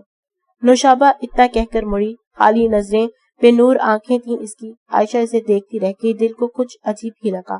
کتنی یاسیت بھرے لہجہ تھا اس کا، عائشہ نے سوچا۔ آپ کچھ نہیں سمجھ سکتی، نہ میرے درد کو نہ میرے احساسات کو۔ شکستہ قدموں سے بے حال ہوتی وہ سیڑھیاں چڑھنے لگی۔ کاش میں بتا سکتی، علی اور زونی کے آنے کے بعد مجھے یاد ہی نہیں رہا میں بے اولاد ہوں۔ ان کے ہر لمحے میں ہی ماں کا کردار ادا کیا ہے۔ کوئی نہیں سمجھ سکتا میرے جذبات، میرے احساسات کو۔ ایک ایک قدم بھاری تھا اس پر، بس کمرے تک پہنچ کر وہاں رونا چاہتی تھی۔ اب کس سے کہیں، کہے، کون سنے گا اس کے دل کا کیا حال ہوا۔ ان جھیل سی آنکھوں میں ایک خواب بہت برباد ہوا۔ دل کے درد کو دباتی سیڑھیاں چل رہی تھی۔ نوشابہ بے دہانی میں پیر پھسل گیا، وہ گرتی چلی گئی۔ عائشہ کی چیخ نکلی، پر اس وقت ایسی قیامت گزری کہ ایک آواز نہ نکلی اس کے منہ سے۔ جب عائشہ اس کے پاس پہنچی تو وہ بے ہوش ہو چکی تھی۔ احمد کا پریشانی سے برا حال تھا، وہ کس طرح ہسپتال پہنچا یہ وہی جانتا تھا۔ سب ہسپتال میں تھے۔ عائشہ، اس کا شوہر زید عالم ربانی اس کے پاس ہی پریشان تھا۔ نوشابہ کا چھوٹا بھائی زیان عالم ربانی کھڑا تھا۔ سب کے چہروں پر فکر مندی تھی۔ شہر کے سب سے بڑے ہسپتال کے کوریڈور میں کھڑے تھے۔ اسی وقت عالم ربانی بھی پہنچ گئے اور اپنے چھوٹے بیٹے سے کہا، اب کیسی ہے نوشی؟ زیان، آشی بیٹا کیسے گری وہ؟ ایک ساتھ 2 لوگوں سے مخاطب ہوئے تھے۔ وہ ان کی اکلوتی بیٹی ہاسپٹل میں تھی۔ باپ کا دل تڑپ گیا۔ بابا، ابھی ڈاکٹر نے کچھ نہیں کہا، اندر ہے، زیان نے کہا۔ انکل سیڑھیوں سے پاؤں پھسلا، میں سامنے ہی کھڑی تھی، عائشہ نے سکون سے بتایا ان کو۔ وہ ٹہلنے لگی۔ اسی وقت ڈاکٹر باہر آیا۔ کیا ہوا ڈاکٹر، کیسی ہے میری بیوی؟ عالم صاحب اور احمد نے ایک ساتھ ہی پوچھا تھا۔ سب نے ڈاکٹر کو گھیر لیا تھا، فکر سے سب دیکھ رہے تھے۔ پیشنٹ ٹھیک ہے، کچھ دیر میں ہوش آ جائے گا، ڈونٹ وری۔ ٹانگ کا فریکچر ہے، کل تک انشاءاللہ ڈسچارج کر دیں گے۔ 4 to 6 ویکس بیڈ ریسٹ پر ہوں گی، ڈاکٹر نے تفصیل سے بتایا، جس پر سب نے اللہ کا شکر ادا کیا۔ سب ذمہ داریاں کیلی مریم پر آ پڑی تھیں۔ اماں کے ساتھ ساتھ اب 3 بچوں اس کے ذمہ آ گئے تھے۔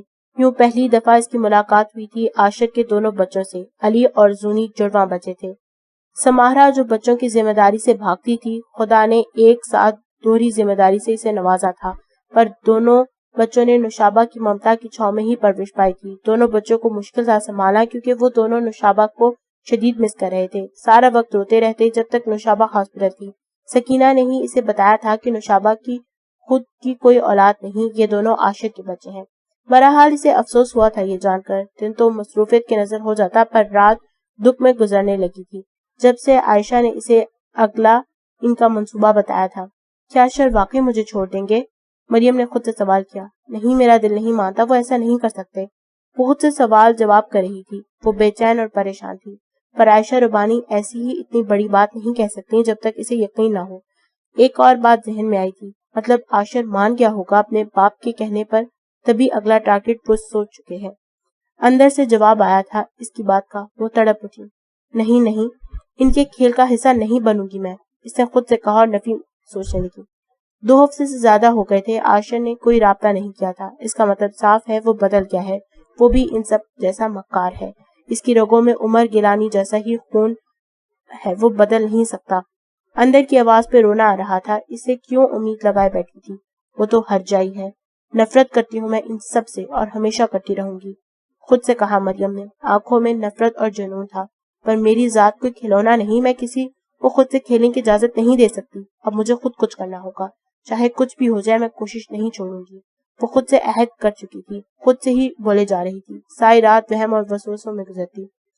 کل کی رات شولوں پہ گزری تھی مریم کی، پر آج کی صبح وہ کچھ حد تک فریش تھی۔ خود کو سمجھا کر ہر طرح سے ہر پہلو پہ وہ سوچ چکی تھی، ہر حالات کا سامنا کرنے کو تیار تھی۔ وہ دل سے عاشق کو نکالنے کا فیصلہ وہ کر چکی تھی۔ وہ عاشق سے مکمل بدزن ہو چکی تھی، نہ کوئی امید رہی تھی اب اسے۔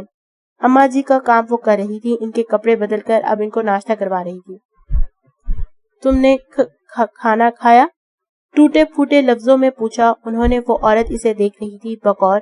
وہ حیران ہوئی، اس کی آنکھیں خوشی سے جھلملائیں۔ خود سے ہاتھ ہلا کر اس کے چہرے پر ہاتھ پھیرا۔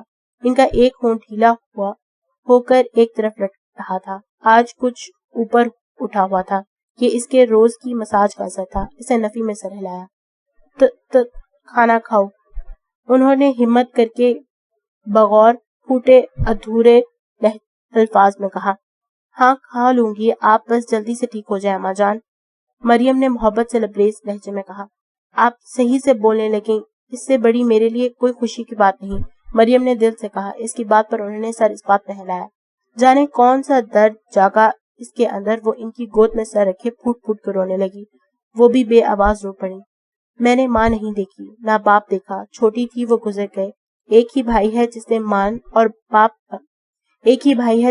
باپ بن کر پالا۔ وہ اس کے سر پر ہاتھ پھیر رہی تھی محبت سے۔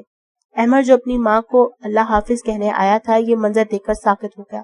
مریم کو نہیں پتا تھا یہ بوڑھی عورت بھی جانتی ہے وہ اس کے چھوٹے بیٹے کی قاتل کے مریم کو نہیں پتا یہ بوڑھی عورت بھی جانتی ہے کہ وہ اس کے چھوٹے بیٹے کی قتل کے عوض آئی ہے۔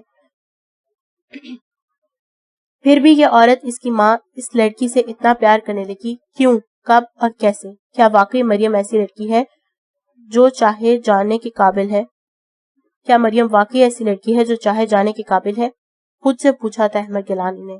اس کے دل نے بے ساختہ کہا، بالکل، وہ لڑکی چاہے جانے کے قابل ہے۔ دل کی اس گواہی پہ وہ حیران سا واپس پلٹ گیا۔ وہ اپنی ماں سے ملے بغیر واپس چلا گیا۔ کچھ دیر رونے کے بعد وہ اٹھی ان کی گود سے اور کہا، سوری اماں جی، مجھے ایسا نہیں کہنا چاہیے تھا۔ وہ شرمندہ سی تھی۔ انہوں نے اس کی طرف ہاتھ بڑھایا۔ مریم نے اپنا چہرہ نزدیک کیا، انہوں نے آنسو پونچھے اور خود سے گلے لگایا اس کو۔ وہ حیران ہوئی۔ وہ کچھ کہہ رہی تھی پر مریم چاہ کر بھی ان کی آواز سمجھ نہیں پا رہی تھی، پر مریم کو آج بہت سا سکون اور حوصلہ ملا تھا ان کے پیار بھرے انداز پر۔ احمد گیلانی اگلے دن اپنی ماں سے ملنے آیا۔ ماں کی آنکھوں میں شکوہ تھا کیونکہ کل کا دن ان کے پاس وہ نہیں آیا تھا۔ وہ ان سے بہت سی باتیں کرنے کا ارادہ رکھتا تھا، پر مریم کو وہاں ہونا ان کو ناگوار گزرا، کیونکہ نہ آج وہ ہمیشہ کی طرح اسے دیکھ کر کمرے سے نکلی جو نہ تھی۔ کچھ دیر ٹھہر کے وہ نکل گیا کمرے سے، جیسے وہ نکلا وہ بھی اس کے پیچھے نکلی۔ مجھے اب سے بات کرنی ہے عمر بھائی، وہ پلٹا حیرت سے، کیونکہ پہلی دفعہ اس نے بلایا تھا۔ وہ حیران ہوا تھا، سمر کو بولا، کہو جو کہنا ہے، میرے پاس زیادہ وقت نہیں، احمد گیلانی نے کہا۔ اس کی نظر سامنے کے منظر پہ تھی، اس نے ایک نظر نہ دیکھا تھا اس لڑکی کی طرف۔ خودکشی حرام ہے ہمارے مذہب میں، حالات اس موڑ پر آنے لگے ہیں، میرے پاس موت کے سوا کوئی رستہ نہیں۔ آپ لوگ مجھے تباہ برباد کرنا چاہتے ہیں، یقین مانے میں تباہ اور برباد ہو چکی ہوں۔ یہ لیں، میرے ٹکڑے ٹکڑے کر دیں، اپنا بدلہ پورا کر لیں، میرا خون معاف کرتی ہوں آپ لوگوں پر، مجھے موت دے دیں، بہت بزدل ہوں، خود کو ختم نہیں کر سکتی۔ وہ دکھ درد کی ملی جلی کیفیت میں بول رہی تھی. وہ اپنے لہجے اپنے انداز سے اسے ہکا بکا کر چکی تھی. اسے اپنی ہتھیلی اس کے سامنے کی جس پر ایک تیز دھار چھری تھی. وہ حیران تھا اس لڑکی کی اس عجیب و غریب بات پر. ایسی بکواس کی میں آپ سے امید نہیں کر سکتا تھا، پر آپ نے میری امیدوں پر پانی پھیر دیا. اس کی ہتھیلی سے چھری لے کر احمد گیلانی نے کہا. آئندہ سے ایسی فضول گوئی آپ کے منہ سے نہ سنو، سمجھی آپ؟ احمد کا لہجہ نرم تھا. اسے وارن کیا. پلیز مجھے بچا لیں. مجھ سے وہ سب نہیں ہوگا جو آپ کے بابا مجھ پر ظلم کرنا چاہتے ہیں یا مجھ سے چاہتے ہیں. میری نسوانیت کی توہین مجھے منظور نہیں. خدارا مجھے مار دے اپنے ہاتھوں سے. اف نہیں کروں گی. وہ ضبط کی انتہا پر تھی. چند آنسو اس کی آنکھوں سے گر پڑے تھے. احمد گیلانی اس کے لفظ نسوانیت کی توہین پر ٹھٹکا. نسوانیت کی توہین کیا مطلب؟ صاف صاف بتاؤ کیا کہنا چاہتی ہو تم؟ وہ حیرت سے بولا تھا. وہ اس قدر حیرت میں تھا اب سیدھا تم پر آ گیا تھا، ورنہ تو وہ اس کا احترام خود پر فرض سمجھتا تھا. پھر وہ جو بولی تو احمد گیلانی پر حیرتوں کا پہاڑ ٹوٹ پڑا. وہ سوچ بھی نہیں سکتا تھا اتنی گھٹیا بات اسے سن کر اس کا خون کھول اٹھا تھا جتنی گھٹیا بات اس کی اپنی بہن کہہ گئی تھی. اس لڑکی سے وہ ان کے بھائی کی عزت اور غیرت تھی. کسی بھی شریف لڑکی کے لیے گالی کا مقام تھا. واقعی مریم کا تڑپنا جائز لگا احمد گیلانی کو. غصے سے وہ مٹھیاں بھیج چکا تھا. ضب سے آنکھیں سرخ اور لال ہو رہی تھیں. مریم حیرت سے اس شخص کو دیکھ رہی تھی کہ انداز ایک غیرت مند شخص کے تھا. کیا عمر گیلانی جیسے بے غیرت بے ضمیر شخص کا بھائی ایسا بھی ہو سکتا ہے؟ اتنا غیرت مند وہ سوچ بھی نہیں سکتی تھی. مریم نے ایک آخری کوشش کے طور پر اس شخص کو آزمایا تھا. کیا واقعی یہ کوشش رنگ لائے گی یا نہیں؟ وہ تو بے یقین تھی، پر اس وقت اسے ایسا لگ رہا تھا یہ کوشش اس کی ضرور لائے گی. مریم عاشر گیلانی، آپ کی حیثیت اس گھر میں بہو کی ہے. آپ میری نظر میں میرے بھائی کی عزت ہے، اس لیے میرے لیے بھی قابل احترام اور عزت ہے. پر آج کے بعد آپ میرے لیے میری بہن جیسی ہیں. جو تکلیف آپ کو برداشت کرنی پڑی اس کی معافی چاہتا ہوں. اس ذہنی اذیت کی معافی مانگتا ہوں جو آپ کو میری بہن کے لفظوں نے دی. آج کے بعد کبھی بھی کوئی مسئلہ ہو اپنے اس بھائی کو بتانا. کوئی آنچ نہیں آئے گی آپ کی عزت پر. اس بھائی کا وعدہ ہے. وہ حیران تھی احمد گیلانی کی باتوں پر. وہ اس قدر شرمسار ہو گیا وہ سوچ بھی نہیں سکتی تھی. پلیز ایک دفعہ عاشر سے میری بات کروا دیں. وہ کہنے کا سوچ رہی تھی احمد گیلانی کو. وہ کہہ نہ سکی. وہ اس کے سر پر ہاتھ رکھ کر چلا گیا. ایک ہاتھ عمر گیلانی کا تھا جس نے اس کے کپڑے اس کے جسم سے نوچے تھے. ایک یہ ہاتھ ہے جس نے عزت سے اس کے سر پر رکھ کر اسے مان بخشا. اسی حیرت نے اس کی زبان کو تالوں سے لگا دیا. وہ کچھ نہ کہہ سکی. دونوں ایک ہی باپ کے اولاد تھے. اتنا بڑا اور واضح فرق دونوں کے لمس میں فرق تھا. احمد گیلانی کی شرمسار جھکی ہوئی نظریں اس پر حیرانگی کے پہاڑ توڑ گئی تھیں. وہ اسے جاتا دیکھتی رہی. وہ گھر سے باہر جانے کے بجائے اوپر کی طرف گیا. دل کو کچھ ڈھارس ملی تھی. اب اس گھر میں اس کی ہی عزت کو خطرہ نہیں. وہ اندر ہی اندر پرسکون ہو گئی تھی. اسی وقت وہ اللہ کا شکر ادا کرنے کے لیے اپنے کمرے کی طرف گئی کیونکہ آج اس کو یقین آ گیا اللہ کبھی اپنے بندوں کو اکیلا نہیں چھوڑتا. تمہاری ہمت کیسے ہوئی اتنی گھٹیا بات کہنے کی عاشی؟ احمد ڈائریکٹ اس کے کمرے میں آیا جو تیار ہو کر نکلنے والی تھی ضروری میٹنگ کے لیے. اپنے بھائی کے اس طرح بولنے پر بکھلائی. اس کی آنکھیں لال ہو رہی تھی. کیا ہوا بھائی؟ انہیں شولوں کی تپش سے اس کے ماتھے پر پسینے کی چند بوندیں نمایاں ہوئی. کیا بکواس کی ہے تم نے اس سے؟ ذرا دوبارہ کہو. سنو تو صحیح ایسی گھٹیا بات کرتے ہوئے کیسی لگتی ہو تم؟ اور تمہاری ہمت کو داد دینے کے لیے منہ توڑ دوں گا تمہارا. دوبارہ ایسی بکواس کی تو مجھ سے برا کوئی نہیں ہوگا. شرم نہیں آئی ایسی بات کہتے ہوئے جو میں سن کر آ رہا ہوں؟ سوری بھائی، بابا نے کہا تھا کہنے کو. عائشہ نے ڈر کے مارے کہا. اتنا شدید ریئیکشن وہ سوچ بھی نہیں سکتی تھی. نوشی اس کی طرح اپنے شوہر کو بھڑکائے گی اسے اندازہ نہ تھا. بابا کہیں گے چلو بھر پانی میں ڈوب مرو تو تم ڈوب مرو گی. ہاں بولو. شرم نہیں آئی تمہیں ایسی گھٹیا بات کرتے ہوئے؟ عورت ہو کر ایسی بات کہہ رہی ہو تم. کیسی عورت ہو تم؟ تمہیں عورت ہو کر شرم نہ آئی؟ مجھے بہن کہتے ہوئے تمہیں شرم آ رہی ہے؟ میری بہن اتنی گری ہوئی بات کر سکتی ہے؟ سوچ بھی نہیں سکتا. بہت غلط کیا عائشہ تم نے، بہت غلط. میرے بھائی کی عزت کے ساتھ میرا نام جوڑ کر تم نے بالکل غلط کیا ہے. میرے جذبات اور احساسات کو گہرا جھٹکا لگا ہے. آج کے بعد دوبارہ کبھی اپنی شکل مجھے مت دکھانا. جو درد تم نے اور بابا نے دیا ہے اس کے لیے دونوں کو معاف نہیں کروں گا. احمد کا ایک ایک لفظ تیر کی طرح چبھا تھا عائشہ کو. وہ نظر نہ اٹھا سکی اپنے بھائی کے سامنے. شرم کے مارے وہ ٹیبل کو ٹھوکر مارتا ہوا چلا گیا. شکر عاشر بھائی نے نہیں سنا تھا ورنہ وہ کیا حال کرتا میرا. مطلب بابا نے ضرور خود سے کہا ہے، ورنہ اتنا شدید ریئیکشن نہ ہوتا احمد بھائی کا۔ اب تو مجھے یقین ہے عاشر بھائی بھی بے خبر ہوں گے بابا سائیں کے اس فیصلے سے۔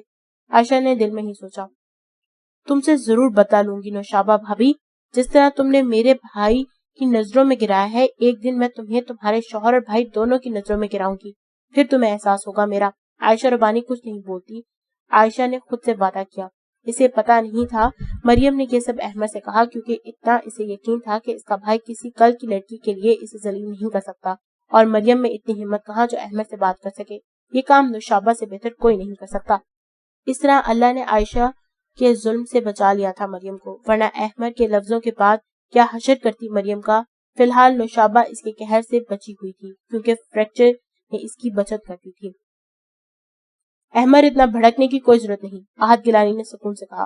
وہ غصے میں بھرا ان کے پاس آیا تھا عائشہ کو سنانے کے بعد، کیونکہ اگر آج نہ روکا تو پھر کبھی نہیں روکنے والے یہ لوگ۔ احمد اپنی بات واضح کرنا چاہتا تھا۔ آپ کے لیے معمولی بات ہے، میرے لیے شرم کا مقام ہے بابا سائیں، مجھے آپ سے یہ امید نہ تھی۔ کاش میں آپ کو بتا سکتا کہ میں کتنی اذیت میں ہوں۔ آپ نے واقعی میں مجھے غلط سمجھ لیا۔ آج میں آپ کو بتا دیتا ہوں، مجھے بہت وقت پہلے احساس ہو گیا تھا کہ غلط ہم ہیں جنہوں نے عمر کو بگاڑا ہوا تھا، ہمارے لاڈ پیارنے سے تباہی کے رستے پر لائے۔ جس عمر میں اس کے ہاتھ میں کتاب ہوتی وہ شراب کا گلاس پکڑے ہوئے تھا، تو پھر شراب پینے والا زنا جیسے کام میں کیسے نہ پڑتا؟ جسے آپ نے سٹیٹس سمبل سمجھا ہوا تھا وہ ہمارے لیے زوال کا رستہ ہے۔ ابھی وقت ہے، سمجھ جائیں۔ احمد نے صاف لفظوں میں اپنے دل کی بات کہی تھی۔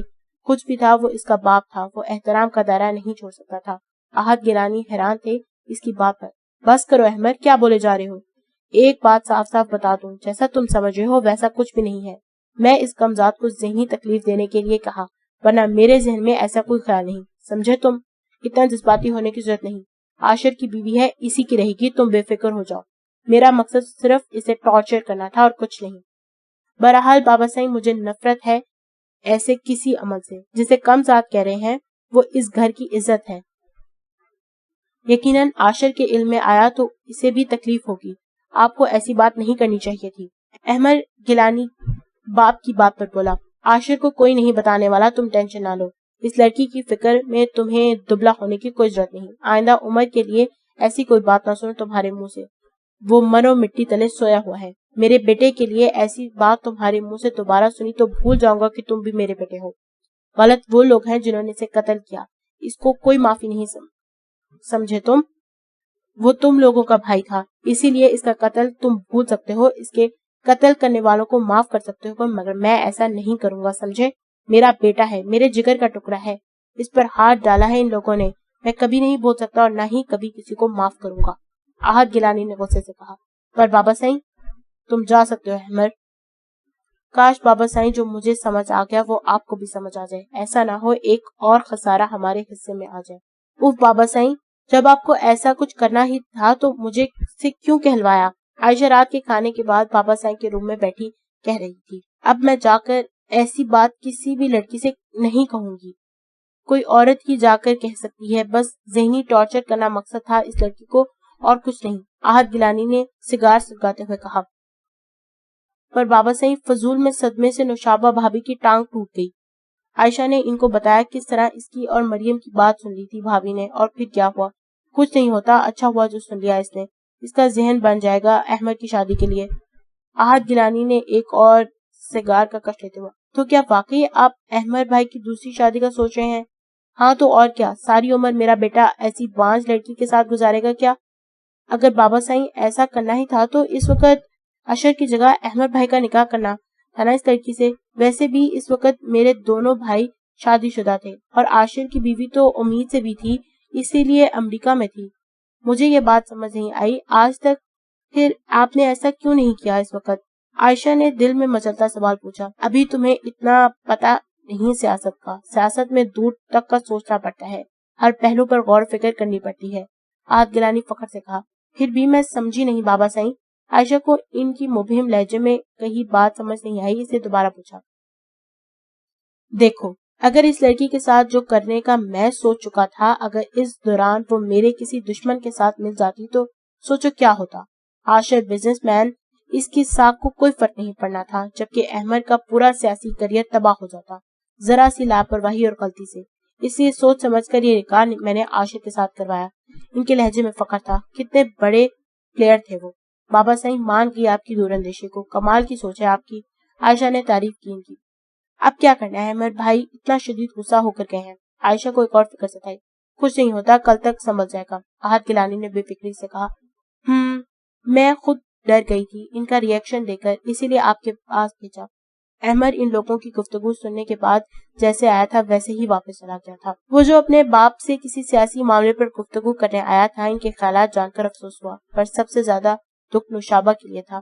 جس طرح عائشہ نے اس کا دل دکھایا اور وہ صدمے سے دوچار ہوئی، ذہنی دباؤ کی وجہ سے اس کا گرنا احمد کو دکھی کر گیا۔ 3 دن میں اس نے ایک دفعہ نہ بتایا کہ وہ آخر گری کیوں تھی۔ آج جانے کیوں اسے اپنے باپ سے نفرت محسوس ہوئی تھی۔ نوشابہ کی ریاضتوں کا یہ صلہ تھا، ان کی نظروں میں کتنا دکھ کا مقام تھا، واقعی کتنے خود پرست اور خود غرض لوگ تھے یہ۔ احمد گیلانی سیڑھیوں سے اتر کر کچن میں فریج سے بوتل نکال کر جگ میں ان ڈیلی۔ اسی وقت کچھ عجیب آوازوں نے اسے حیران کیا، کچھ سمجھ نہ آیا پل بھر کو کی کیسی آوازیں ہیں۔ وہیں جگ اور بوتل چھوڑ کر لاؤنج کا دروازہ کھول کر باہر نکلا۔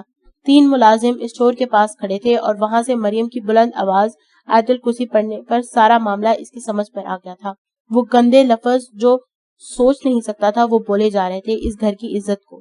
اسی لمحے احمد کو خود سے نفرت سی محسوس ہوئی اور ساتھ ساتھ عائشہ پر بے انتہا غصہ آیا۔ او حسینہ، ان ظالم مردوں کو تیرا احساس نہیں ہوگا، تو ہم سے دوستی کر لے، بہت کام آئیں گے تیرے اور ہمارے ایک ہی اوقات ہے اس گھر میں۔ بابا کے خالص ملازم جس نے کبھی اس گھر کی عورت کو ایک نظر نہیں دیکھا تھا، آنکھ اٹھا کر مریم کو اتنا گرا پڑا سمجھ لیا جو ایسی آفر دے رہے تھے۔ شرم کا مقام تھا کسی غیرت مند شخص کے لیے۔ کاش عاشر تم اپنی ذمہ داری اٹھا لیتے تو یوں رسوا نہ ہو رہی ہوتی تمہاری بیوی، دکھ سے سوچا احمد نے۔ تینوں ملازم ہنس رہے تھے اور اس کی بے بسی کا تماشا دیکھ رہے تھے۔ غصے میں شاید وہ واحد آخری کھڑکی بند کر دی مریم نے۔ اسٹور کی گھٹن زدہ ماحول سے واقف تھا وہ، کیونکہ ایک دفعہ زونی بند ہو گئی تھی اس میں، تب اس نے بغور دیکھا تھا اس خستہ حال اسٹور کو۔ اسی وقت گارڈز کو بلا کر ان تینوں کو پکڑنے کو کہا۔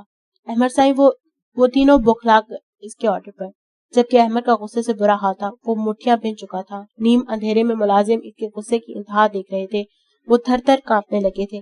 کافی دیر بعد انہوں نے چھوڑا اور کہا، ان تینوں کو رسیوں سے باندھ کر ایک کمرے میں بند کر دو، اور میری مرضی کے بغیر آزاد کیا تو جان سے مار دوں گا سب کو۔ سائیں، وہ بڑے سائیں کے حکم پر یہ سب ہو رہا ہے، ان کی غلطی نہیں ہے، ایک گارڈ نے ڈرتے ہوئے بتایا۔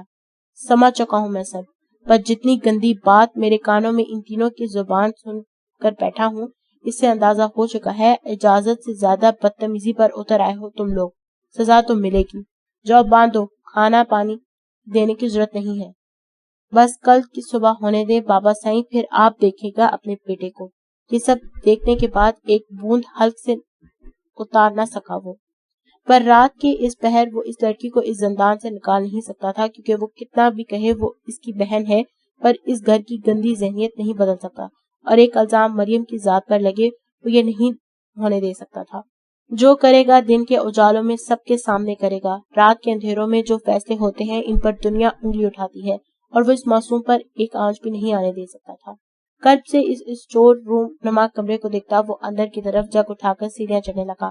ہر قدم میں شکستہ پن تھا، جانے کتنا درد جاگا تھا اس کے اندر۔ جگ رکھا سائڈ ٹیبل پر اے سی نما کمرے میں وہ سو نہ سکا، رات بھر سگریٹ پی کو خود کو جلاتا رہا۔ کاش بابا میں آپ کو بتا سکتا کتنی نفرت مجھے ہو رہی ہے خود سے اور آپ سے، ہم نے بہت غلط کیا ان کے ساتھ۔ خود شناسائی کی ایک اور رات اس پر بھاری گزری تھی۔ سب ڈائننگ ٹیبل پر ناشتہ کر رہے تھے۔ احمد بلیک لباس میں ملبوس اترا اور کہا، رحیمہ، نوشابہ بی بی اٹھے تو ناشتہ کروا دینا، اس کے پاس ہی رہنا۔ جی احمد سائیں۔ رحیمہ، مریم بی بی کو بلاؤ۔ احمد نے ایک اور حکم دیا۔ جس احترام سے اس کا نام لیا اس کا مطلب صاف تھا، آج کے بعد ملازم اسے عزت سے بلائیں گے، بالکل اسی طرح جس طرح اس گھر کی باقی عورتوں کو بلایا جاتا۔ جی سائیں، ابھی بلاتی ہوں۔ اسے مریم بی بی کہنا سب باور کروا رہا تھا۔ احد گیلانی اور عائشہ دونوں نے چپتی نظروں سے دیکھا، وہ اگنور کر گیا۔ ملازمہ سے کہہ کر وہ ڈائننگ ٹیبل پر بیٹھا۔ احد گیلانی اور عائشہ دونوں حیرت سے اسے دیکھ رہے تھے، نہ اس نے احد گیلانی کو سلام کیا، نہ دونوں کو ایک نظر دیکھا۔ مریم دوپٹے کو چادر کی طرح لپیٹے لاؤنج میں آئی۔ احمد بھائی آپ نے بلایا؟ انگلیاں مروڑتی بولی۔ عائشہ غصے سے کھو رہی تھی۔ آؤ سب کے ساتھ ناشتہ کرو، تم بھی اس گھر کی فرد ہو، آج کے بعد اس گھر میں گھر کے فرد کی طرح رہو گی۔ رحیمہ اپنی مریم بی بی کا سامان عاشر کے روم میں رکھ پاؤ، آج سے وہ وہیں رہیں گی۔ احمد نے ایک اور حکم صادر کیا۔ آہت گیلانی جذبس ہونے لگا۔ احمد اپنی حد میں رہو، اس لڑکی کا ہر فیصلہ میں کروں گا، تم نہیں، سمجھے؟ ان کو اب ضروری لگا احمد کو ٹوکنا۔ بابا صحیح اگر آپ کو کوئی غلطی کریں گے تو میں درست کروں گا، اور اگر آپ نے مریم عاشر گیلانی کو اس کا مقام نہ دیا تو میں خود اسے عاشر کے پاس چھوڑاؤں گا کراچی۔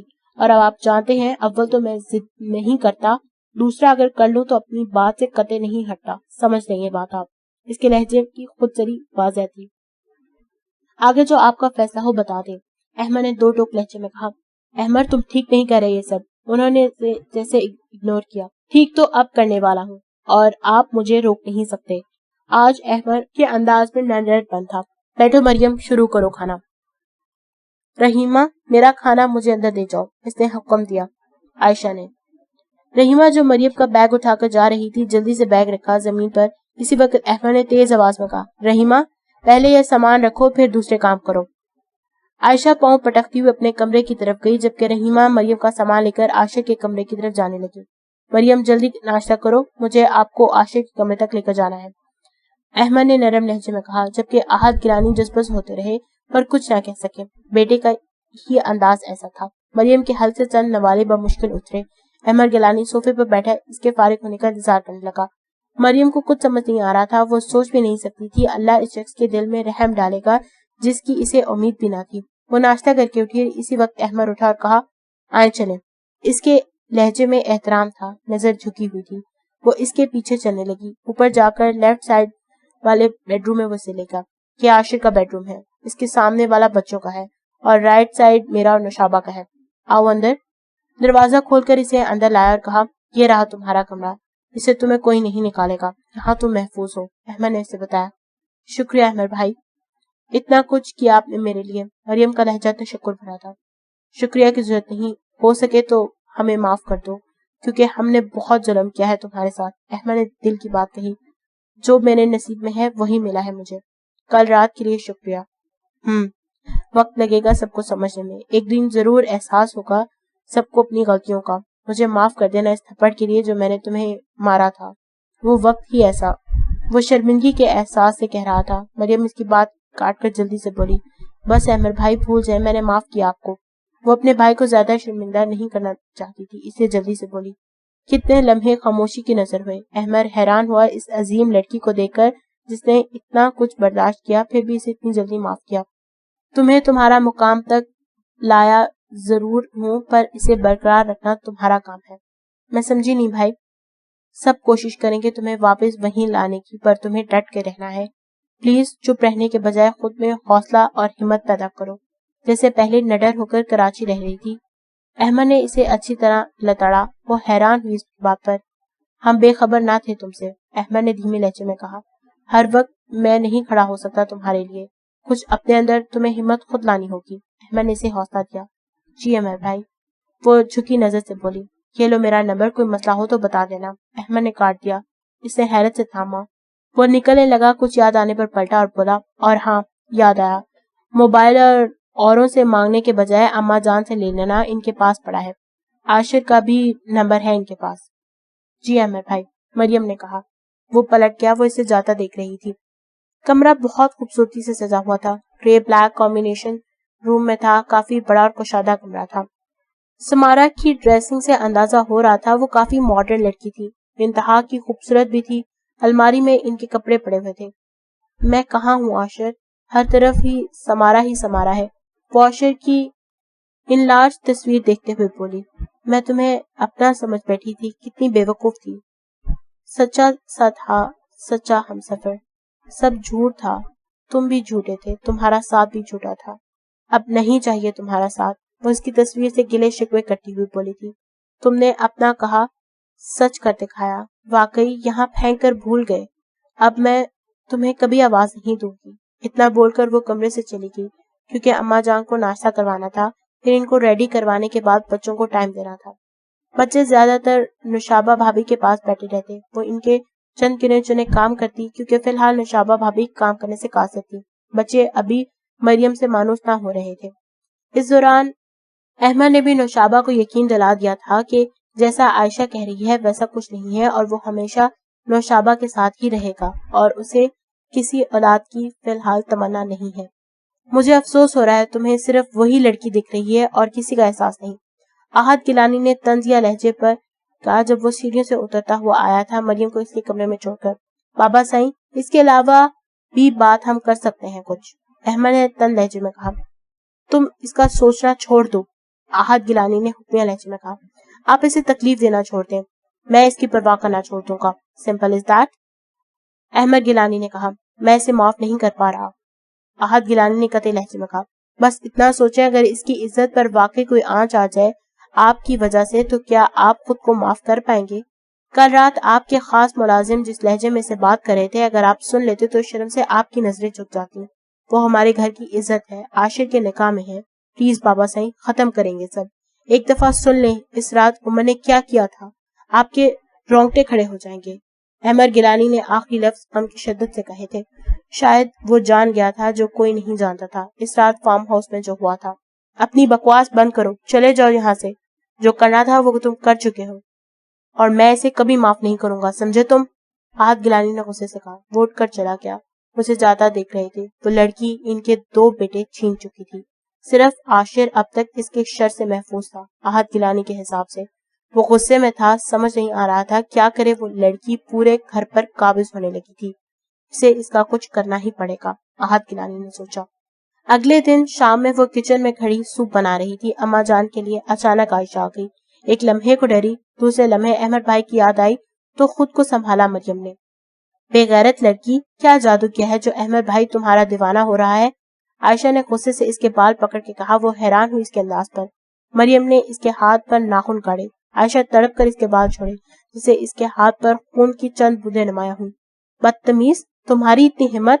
عائشہ نے تھپڑ مارنے کے لیے ہاتھ اٹھایا، مریم نے تھام لیا۔ تمیز سے، اس مرتبہ ہاتھ پکڑا ہے، اگلی مرتبہ توڑ دوں گی اگر مجھے مارنے کے لیے اٹھایا تو۔ وہ حیران ہوئی تھی اس لڑکی کی ہمت پر۔ مریم جھٹکا دے کر اس کا ہاتھ چھوڑا اور کہا، زبان سنبھال کر بات کرنا مجھ سے، ورنہ اسے بھی کاٹنا جانتی ہوں اچھی طرح۔ مریم اس کی آنکھوں میں آنکھیں گاڑ کر بولی۔ نفرت سے دونوں نے ایک دوسرے کو دیکھا۔ رمیز، زبیر، سعودی، ادھر آؤ، اس نے گارڈز کو آواز دی۔ جی بی بی جی، حکم، تینوں نے جھکے سر سے کہا۔ اس لڑکی کو پکڑو، اب دیکھو تمہارا کیا حشر کرتی ہوں، عائشہ ربانی نے حکم دیا۔ بیک وقت گارڈز اور مریم دونوں کو کہا تھا اس نے۔ سنا نہیں کیا کہا میں نے، عائشہ ربانی نے غصے سے کہا۔ وہ بالکل نہ ہلے اپنی جگہ سے اس کے دوسرے حکم پر۔ سوری بی بی جی، احمد سائیں مار دیں گے ہمیں، مریم بی بی جی کو کچھ بھی ہوا تو۔ وہ نظریں جھکائے تھے، ان میں سے ایک بولا۔ مریم نے کہا، جاؤ تم لوگ باہر جا کر اپنی ڈیوٹی کرو۔ تینوں اس کے حکم پر پلٹ گئے۔ مریم عائشہ ربانی کے سامنے آئی اور کہا، یہ ایک بھائی کا دیا اعتماد ہے عائشہ بی بی، کسی عاشق دیوانے کا نہیں۔ پر آپ کیا سمجھیں گی جسے اپنی سگی بیٹی کی پرواہ نہیں، جو عورت سیاسی کیریئر کے لیے شوہر کو چھوڑ کر میکے بیٹھی ہو، جس کی بیٹی ننیال میں پڑھ رہی ہو، وہ عورت رشتوں کی اہمیت کیا سمجھے گی؟ مریم کا لہجہ اتنا صاف اور کھرا تھا وہ دنگ رہ گئی۔ وہ ایسے ہی ٹاپر نہیں تھی یونی کی، اس کی ذہانت اور اعتماد دونوں کا ہاتھ تھا۔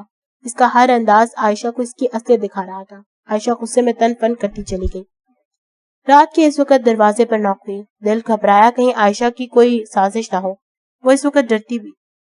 کون؟ ڈرتے ہوئے اس نے پوچھا۔ مریم، میں احمد۔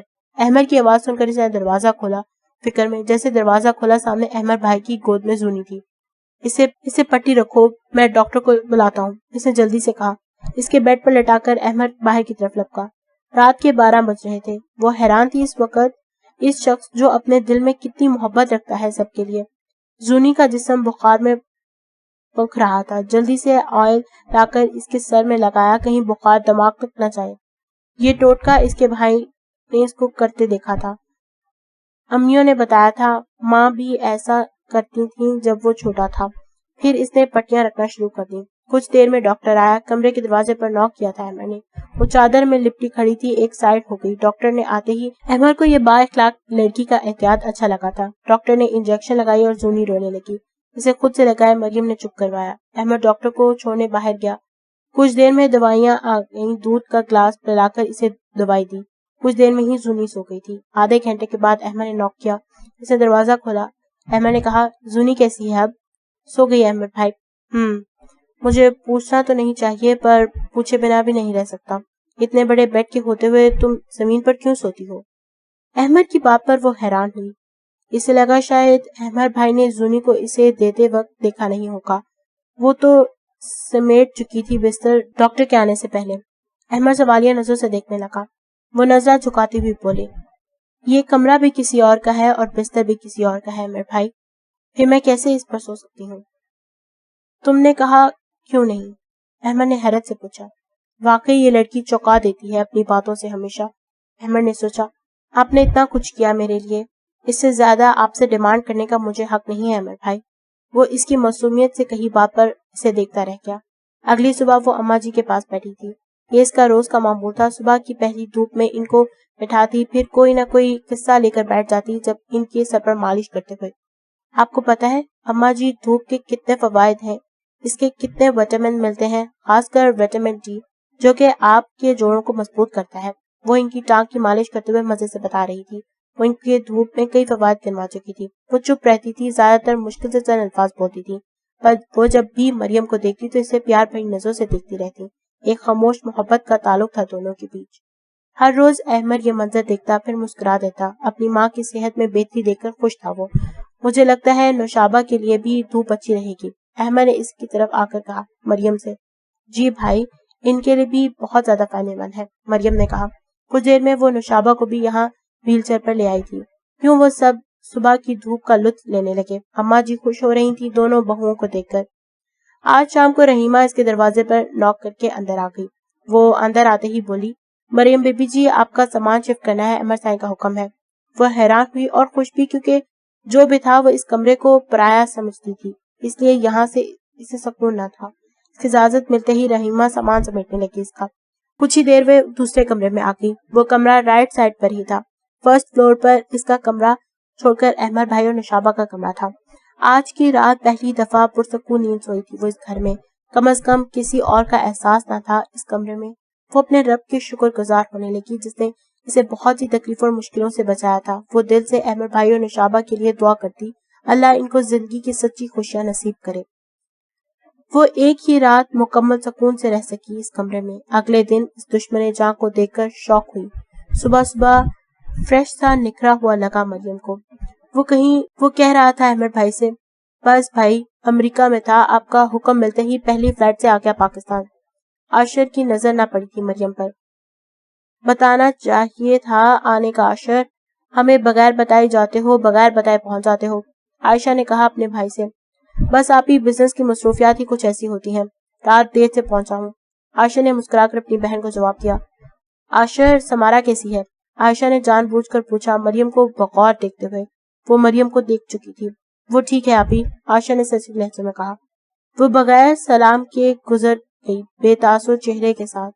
عاشر اب کے چونکا. وہ اس کی پیٹھ دیکھ رہا تھا. اس نے نہ صرف دوپٹہ سر پر لیا ہوا تھا بلکہ خود کو مکمل ڈھانپے ہوئے تھے. آنکھوں میں ایک دم سمارا کا حلیہ آیا جو سلیو لیس ٹاپ اور ٹائٹ جینز کا فیوریٹ لباس تھا اس کا, جو شادی کے بعد عاشر کو ناگوار گزرتا رہتا, پر وہ اپنی منمانی کرنے کی عادی تھی. احمد اور عاشر نے بغور دیکھا اس کا مریم کی طرف رجحان. احمد کو اچھا لگا جبکہ عائشہ کو کافی ناگوار گزرا تھا. اس کے بعد عاشر کے چہرے کا سکون غائب ہو چکا تھا. وہ صرف ہوں ہاں میں جواب دیتا. اس کا دل چاٹ ہو گیا تھا ہر چیز سے. عائشہ اس کی بے چینی محسوس کر کے ایکسکیوز کر کے اٹھ گئی تھی جبکہ احمد کسی کی کال ریسیو کرتا اٹھ گیا. وہ اماں جی کے پاس بیٹھی ان کے روزمرہ کے کام نپٹانے لگی. کچھ دیر بعد رحیمہ نے آ کر کہا, مریم بی بی جی آپ کو ناشتے پہ بلایا میرے بھائی نے. میں اماں جی کے ساتھ کر چکی ہوں, مریم نے سکون سے کہا. اماں جی حیران نظر سے دیکھا اور گھورا کہ وہ صاف جھوٹ بولنے لگی ہے. وہ اگنور کر گئی اور خاموشی سے ان کے کام نپٹانے لگی. وہ اس کا اداس چہرہ دیکھ کر فکر مند تھی اور اسے اشارے سے پوچھا, نفس گڈمٹ سے تھے ان کے. کچھ نہیں اما جی، موڈ نہیں تھا اس لیے بہانہ کیا. آپ کی ان کو تسلی دی مریم نے. دل کو اچھا لگا، کوئی تو ہے جس کو اس کی فکر ہے. ایک آپ پر زندگی ختم نہیں ہوتی عاشر گیلانی، مریم نے سوچا. وہ جو کہنے کا ارادہ کر رہا تھا کہ مریم کو بلاؤ، اس کے کہنے کے پہلے ہمیشہ کی طرح احمد نے کہا تھا رحیمہ سے بلانے کو. رحیمہ نے مریم کا جواب سنایا تو عاشر کو افسوس ہوا. اسے سراسر بہانہ لگا مریم کا، پر فی الحال وہ کچھ کہہ نہ سکا. عائشہ کو شدید غصہ آ رہا تھا عاشر کے تاثرات سے. اس کی بے چینی چھپائے نہیں چھپ رہی تھی. آج گیلانی تو آؤٹ آف کنٹری تھے، سیاسی فورن ٹور پر، ورنہ ان کو شدید تکلیف ضرور ہوتی اپنے بیٹے کو دیکھ کر. تو پھر سماہرہ کب آ رہی ہے پاکستان؟ عائشہ نے فوک سے انڈے کا ایک پیس منہ میں لیتے ہوئے عاشر سے پوچھا. مرضی کی مالک ہے، اب میں نے کچھ کہنا چھوڑ دیا ہے آپی، عاشر نے بے نیازی سے کہا. بہت ڈھیل دے رکھی ہے تم نے اپنی بیویوں کو عاشر. میرے بھائی؟ عائشہ کی بات پر دونوں بھائی حیران ہوئے. نوشابہ جو دھوپ میں بیٹھنے کے لیے ویل چیئر پر آئی تھی، وہ بھی آج کل ناشتہ ساتھ کرنے لگی تھی. اب دن کا کھانا کھا رہی تھی. اوپر اپنے کمرے جاتی پھر نیچے نہ آتی. سو اس وقت نوشابہ بھی حیران تھی عائشہ کی بات پر. بیویوں کو کیا مطلب؟ عائشہ نے حیرت سے کہا. مطلب صاف ہے، سمارا اپنی منمانی کرتی ہے، اس کا تو پھر بھی سمجھ آتا ہے، اس کا سٹیٹس ہی ایسا ہے. پر یہ لڑکی بھی خود کو بڑی چیز سمجھتی ہے، کسی کو عزت کے قابل نہیں سمجھتی. مجھ سے بدتمیزی کر چکی ہے، دیکھو تو صحیح. عائشہ ٹپکل نند کی طرح بھائی کے آتے ہی بھابھی کی برائیاں شروع کر چکی تھی. عاشر ان کی بات پر مسکرایا اور کہا. صحیح کہا آپ نے آپی، اب دکھی نہ ہو پلیز. ویسے مجھے بھی کہاں قابل عزت سمجھا ہے جو سلام ہی کر دے بیچارے شوہر کو. میں بھی تو برداشت کر رہا ہوں نا، آپ بھی کر لیں، آہستہ آہستہ عادت ہو جائے گی ہم دونوں کو.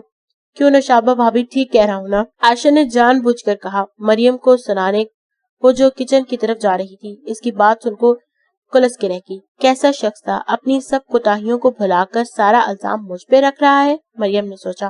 بیچاری نوشابہ بس خونک بنے دیکھ رہی تھی، جبکہ احمد کو عاشر کے انداز پر. چلے نوشابہ بھابھی، آپ کا سب کو پتا ہے ہر معاملے میں آپ کا کردار نیوٹرل رہا ہے، اسی لیے آپ کا نو کمنٹس والا انداز آج بھی برقرار رہنا ہے. نیور مائنڈ بھابھی ماں، عائشہ نے ہنستے ہوئے کہا تھا. وہ کبھی نوشابہ بھابھی یا کبھی بھابھی ماں سے اسے اکثر بلایا کرتا تھا، سو آخر میں سے بولا گیا. نوشابہ ہنس پڑی اس کے انداز پر. وہ دوبارہ احمد سے مخاطب ہوتا بولا. ویسے احمد بھائی، آپ تو خوش نصیب ہیں جو ایک بیوی میں سب خوبیاں مل گئیں، پر مجھے تو دو بیویوں میں کوئی بھی خاص فائدہ نہیں ہوا. عائشہ نے عائشہ کی بات وہی مذاق میں اڑا دیا تھا. مریم لاپرواہ بنی پھر سے گزر گئی.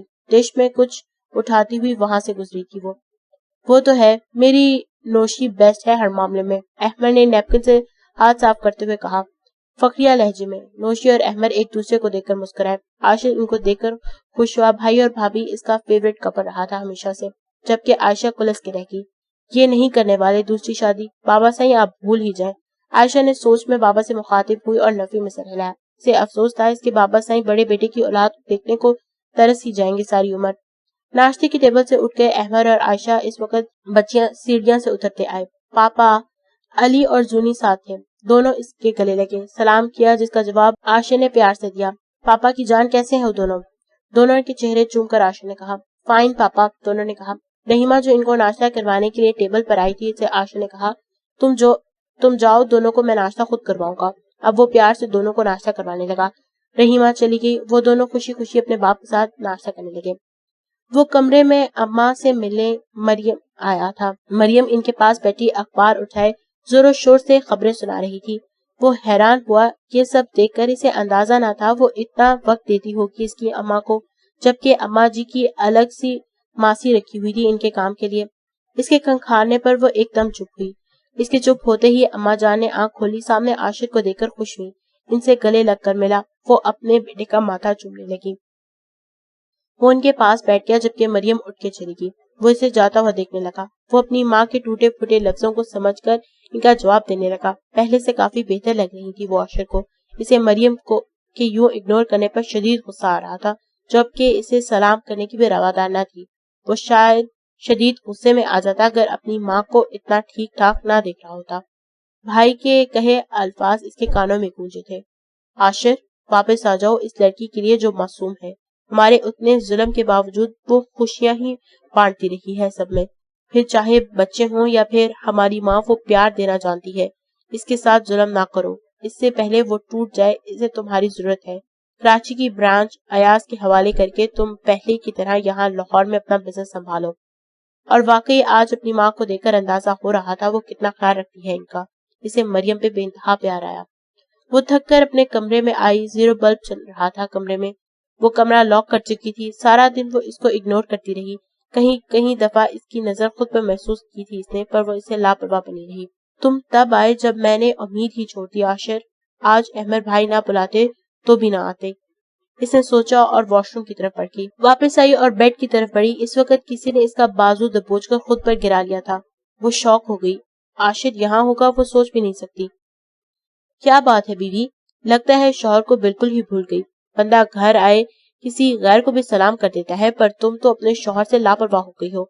وہ اس کے کان کی لو پر اپنے ہونٹ رکھتا بولا تھا، وہ مکمل اس کی گرفت میں تھی۔ افسوس ہوا وہ جس کی وجہ سے کمرہ لاک کیا تھا وہ پہلے ہی یہاں موجود تھا اور اسے اندازہ ہی نہ ہوا۔ اب دکھ ہو رہا تھا اپنی بے وقوفی پر۔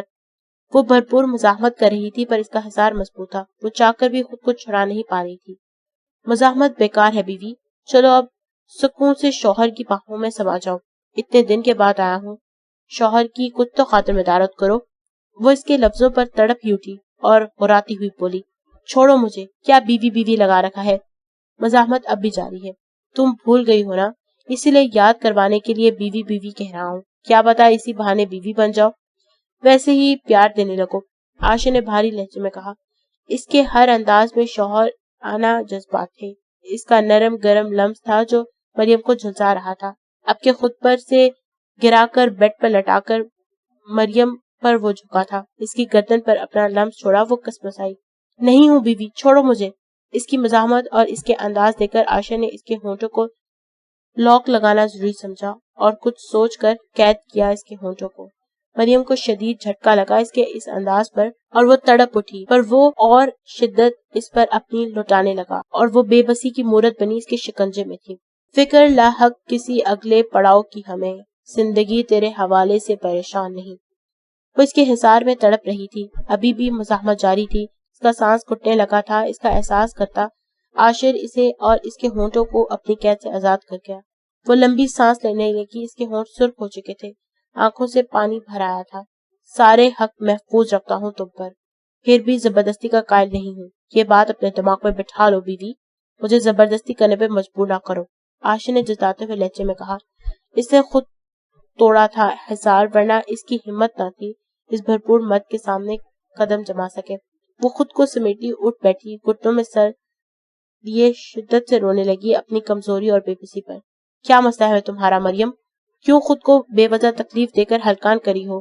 آخر اب کیا چاہتی ہو تم؟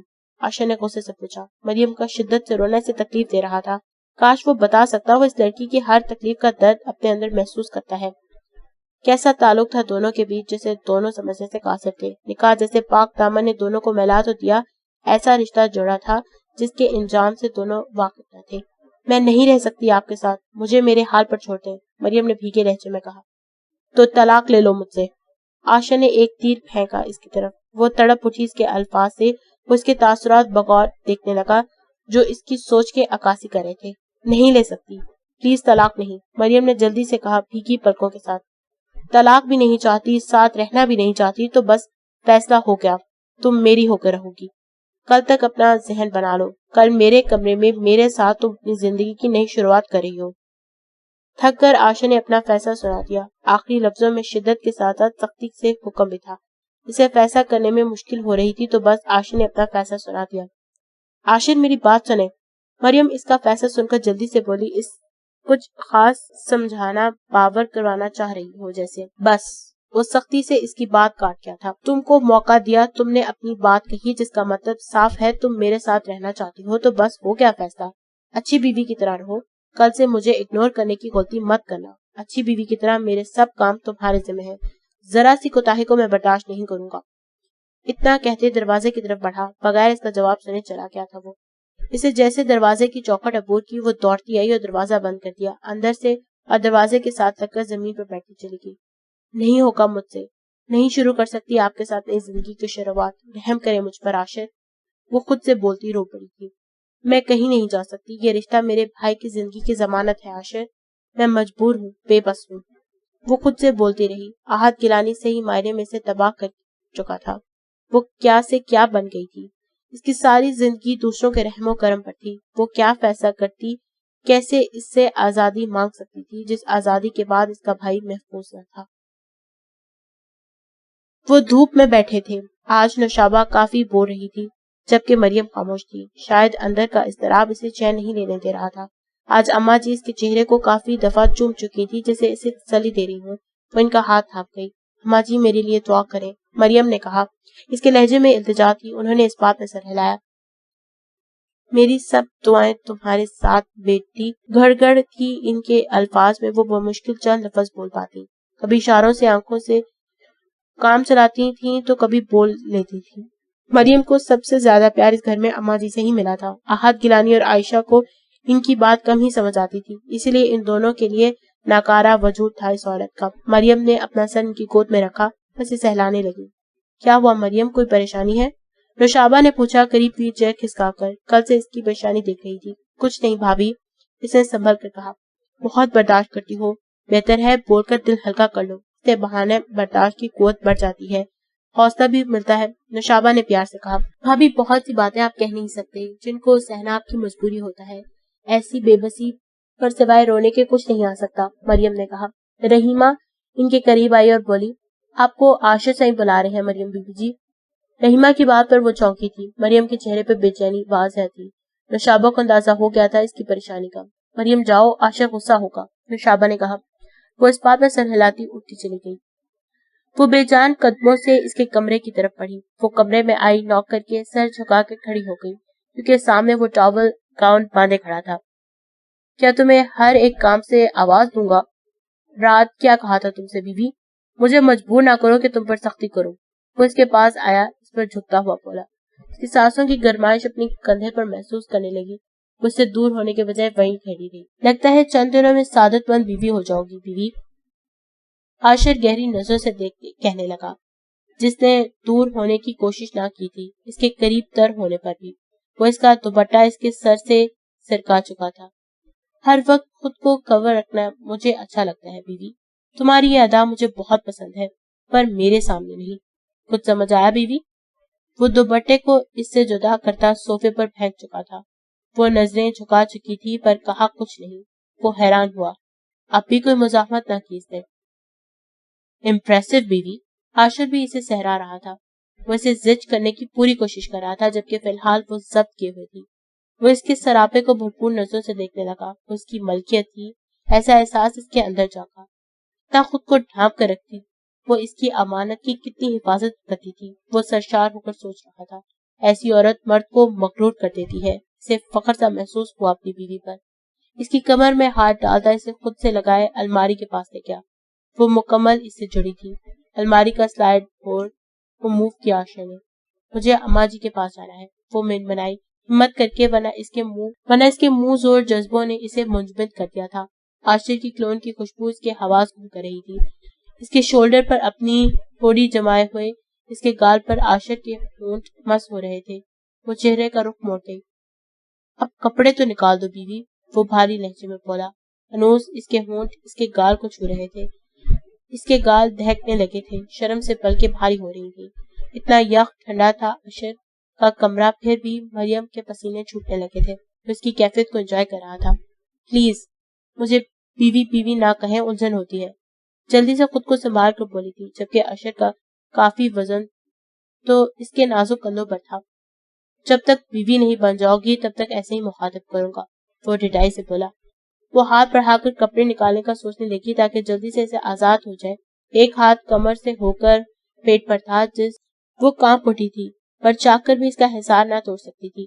وہ اس پر مکمل حاوی تھا۔ اس لمحے اس کے بازو پر ہاتھ رکھتے اس کی پیٹھ خود سے لگائے ہوئے تھا۔ سوٹ نکالتی اس کے حصار سے نکلنا چاہ رہی تھی، پر عاشر اس کے گال پر ایک زبردست سا بوسہ دے کر اس سے الگ ہوا تھا۔ ایک دم اس کے چہرے کا رنگ پتلا سفید ہو گیا تھا۔ وہ دلچسپی سے اس کے رنگ بدلتے چہرے کو دیکھنے لگا۔ دل ہی دل میں خود سے اعتراف کیا کہ وہ واقعی بہت خوبصورت لڑکی ہے۔ جس طرح آنکھیں سکوڑتے غصے سے یا بکھلا کر پوری طرح کھولتی ہے، ایسے لگتا ہے جیسے خوبصورتی کے سارے رنگ خود میں رکھتی ہے۔ وہ اس کے حسن میں خود کو ڈوبتا ہوا محسوس کر رہا تھا۔ وہ بلش کرنے لگی تھی، ہاتھ کانپ رہے تھے، شرم و حیا کے سب رنگ تھے اس لڑکی میں۔ وہ دروازے کی طرف بڑھی، خود کو سنبھالتے ہوئے۔ اس کی میچنگ ٹائی، شوز، ساکس کون نکالے گا بیوی؟ عاشق کے لہجے میں ہنسی کا تاثر تھا۔ بہت اچھی طرح سمجھ رہی تھی کیسے وہ ضد کر رہا تھا۔ وہ بھی دانت پستی ہوئی ساری میچنگ چیزیں نکالنے لگی۔ ایسے لگ رہا تھا جیسے جان چھڑانے کا مقصد ہو اس کا۔ اس کی جلد بازی سے وہ محظوظ ہوا تھا۔ بس اب جاؤں؟ مریم نے غصے سے پوچھا۔ اجازت مانگ رہی تھی، اس سے فرار چاہ رہی تھی۔ وہ عاشق کو خود کے حواسوں پر سوار نہیں کرنا چاہ رہی تھی۔ نہیں، عاشق کے لہجے میں حکم تھا۔ کیوں؟ مریم نے حیرت سے پوچھا۔ اب یہ ٹائی کون باندھے گا؟ عاشق نے آبرو اچکا کر کہا، جیسے بڑی مشکل ہو جائے گی اگر وہ چلی گئی۔ ارادہ اسے بھرپور تنگ کرنے کا تھا۔ وہ اس کی ڈٹائی پر چڑھ گئی، آخر کار زب ٹوٹا اور بولی، سمارا آپ کے کام ایسے کرتی ہے جو آپ مجھے کہہ رہے ہیں؟ مریم نے اسے شرمندہ کرنا چاہا پر وہ ڈھیٹ بنا ہنسنے لگا اور پرسوچ انداز میں تھوڑی پر ہاتھ رکھتے ہوئے بولا، اب سمجھا، ساری جلن اس بات کی ہے، کیوں بیوی؟ عاشق کے انداز پر حیران تھی وہ، جیسے کوئی فرق نہ پڑا تھا اس پر، بلکہ اس پر طنز کیا۔ تو کیا نہیں ہونی چاہیے؟ آخر اس نے بھی ساری شرم بلائے طاق رکھ کر کہا۔ جب وہ اپنی ہر بات میں ڈھیٹ بنا ہوا تھا تو پھر وہ کیوں اپنے احساسات چھپائے، جو ہے صاف کہے۔ میرے خیال سے نہیں ہونا چاہیے، عاشق نے بے نیازی سے کہا۔ وہ جل ہی گئی اس کے جواب پر۔ کیوں؟ میں عورت نہیں ہوں؟ مجھے تکلیف نہیں ہونی چاہیے؟ میرے شوہر کی آلریڈی بیوی بچے ہیں، کیا کمی ہے آپ کی زندگی میں جو میری جان اس عذاب میں ڈال رہے ہیں؟ مجھے دوسری بیوی بننا منظور نہیں مسٹر عاشق گیلانی۔ مریم نے صاف اور دو ٹوک لہجے میں اپنا موقف بتایا۔ پر اب تو تم بیوی بن چکی ہو، دوسری بیوی، کیا کریں میری جان؟ اس کے لہجے میں تمسخر تھا، کیا طنز یا پھر مذاق؟ مریم سمجھنے سے بالکل قاصر تھی عاشق کی اس بات کا مطلب۔ خود پر ضبط کرتی مریم بولی، میرے جذبات اور احساسات خالص تھے آپ کے لیے، پر اب حقیقت جاننے کے بعد مجھے اپنی گنجائش نظر نہیں آتی آپ کی زندگی میں۔ بہتر ہے مجھے کسی فالتو شے کی طرح اس گھر میں رہنے دیں۔ مریم کے کہے آخری لفظوں میں معصوم سی التجا تھی۔ گنجائش ہے یا نہیں یہ فیصلہ میرا ہوگا کیونکہ میری زندگی ہے۔ فیصلہ میرا ہوگا بیوی کہ مجھے کون سی بیوی کو کس مقام پر رکھنا ہے۔ عاشق کا لہجہ قطعاً تھا۔ پھر میرا اور میرے احساسات کا کیا؟ اگر بات صرف آپ کی ہے تو؟ مریم کا انداز شدت لیے ہوئے تھا۔ اسے شاید عاشق کی بات ناگوار گزری تھی اور اپنی توہین بھی محسوس ہوئی تھی۔ اوکے، تو اب تمہاری بات کرتے ہیں۔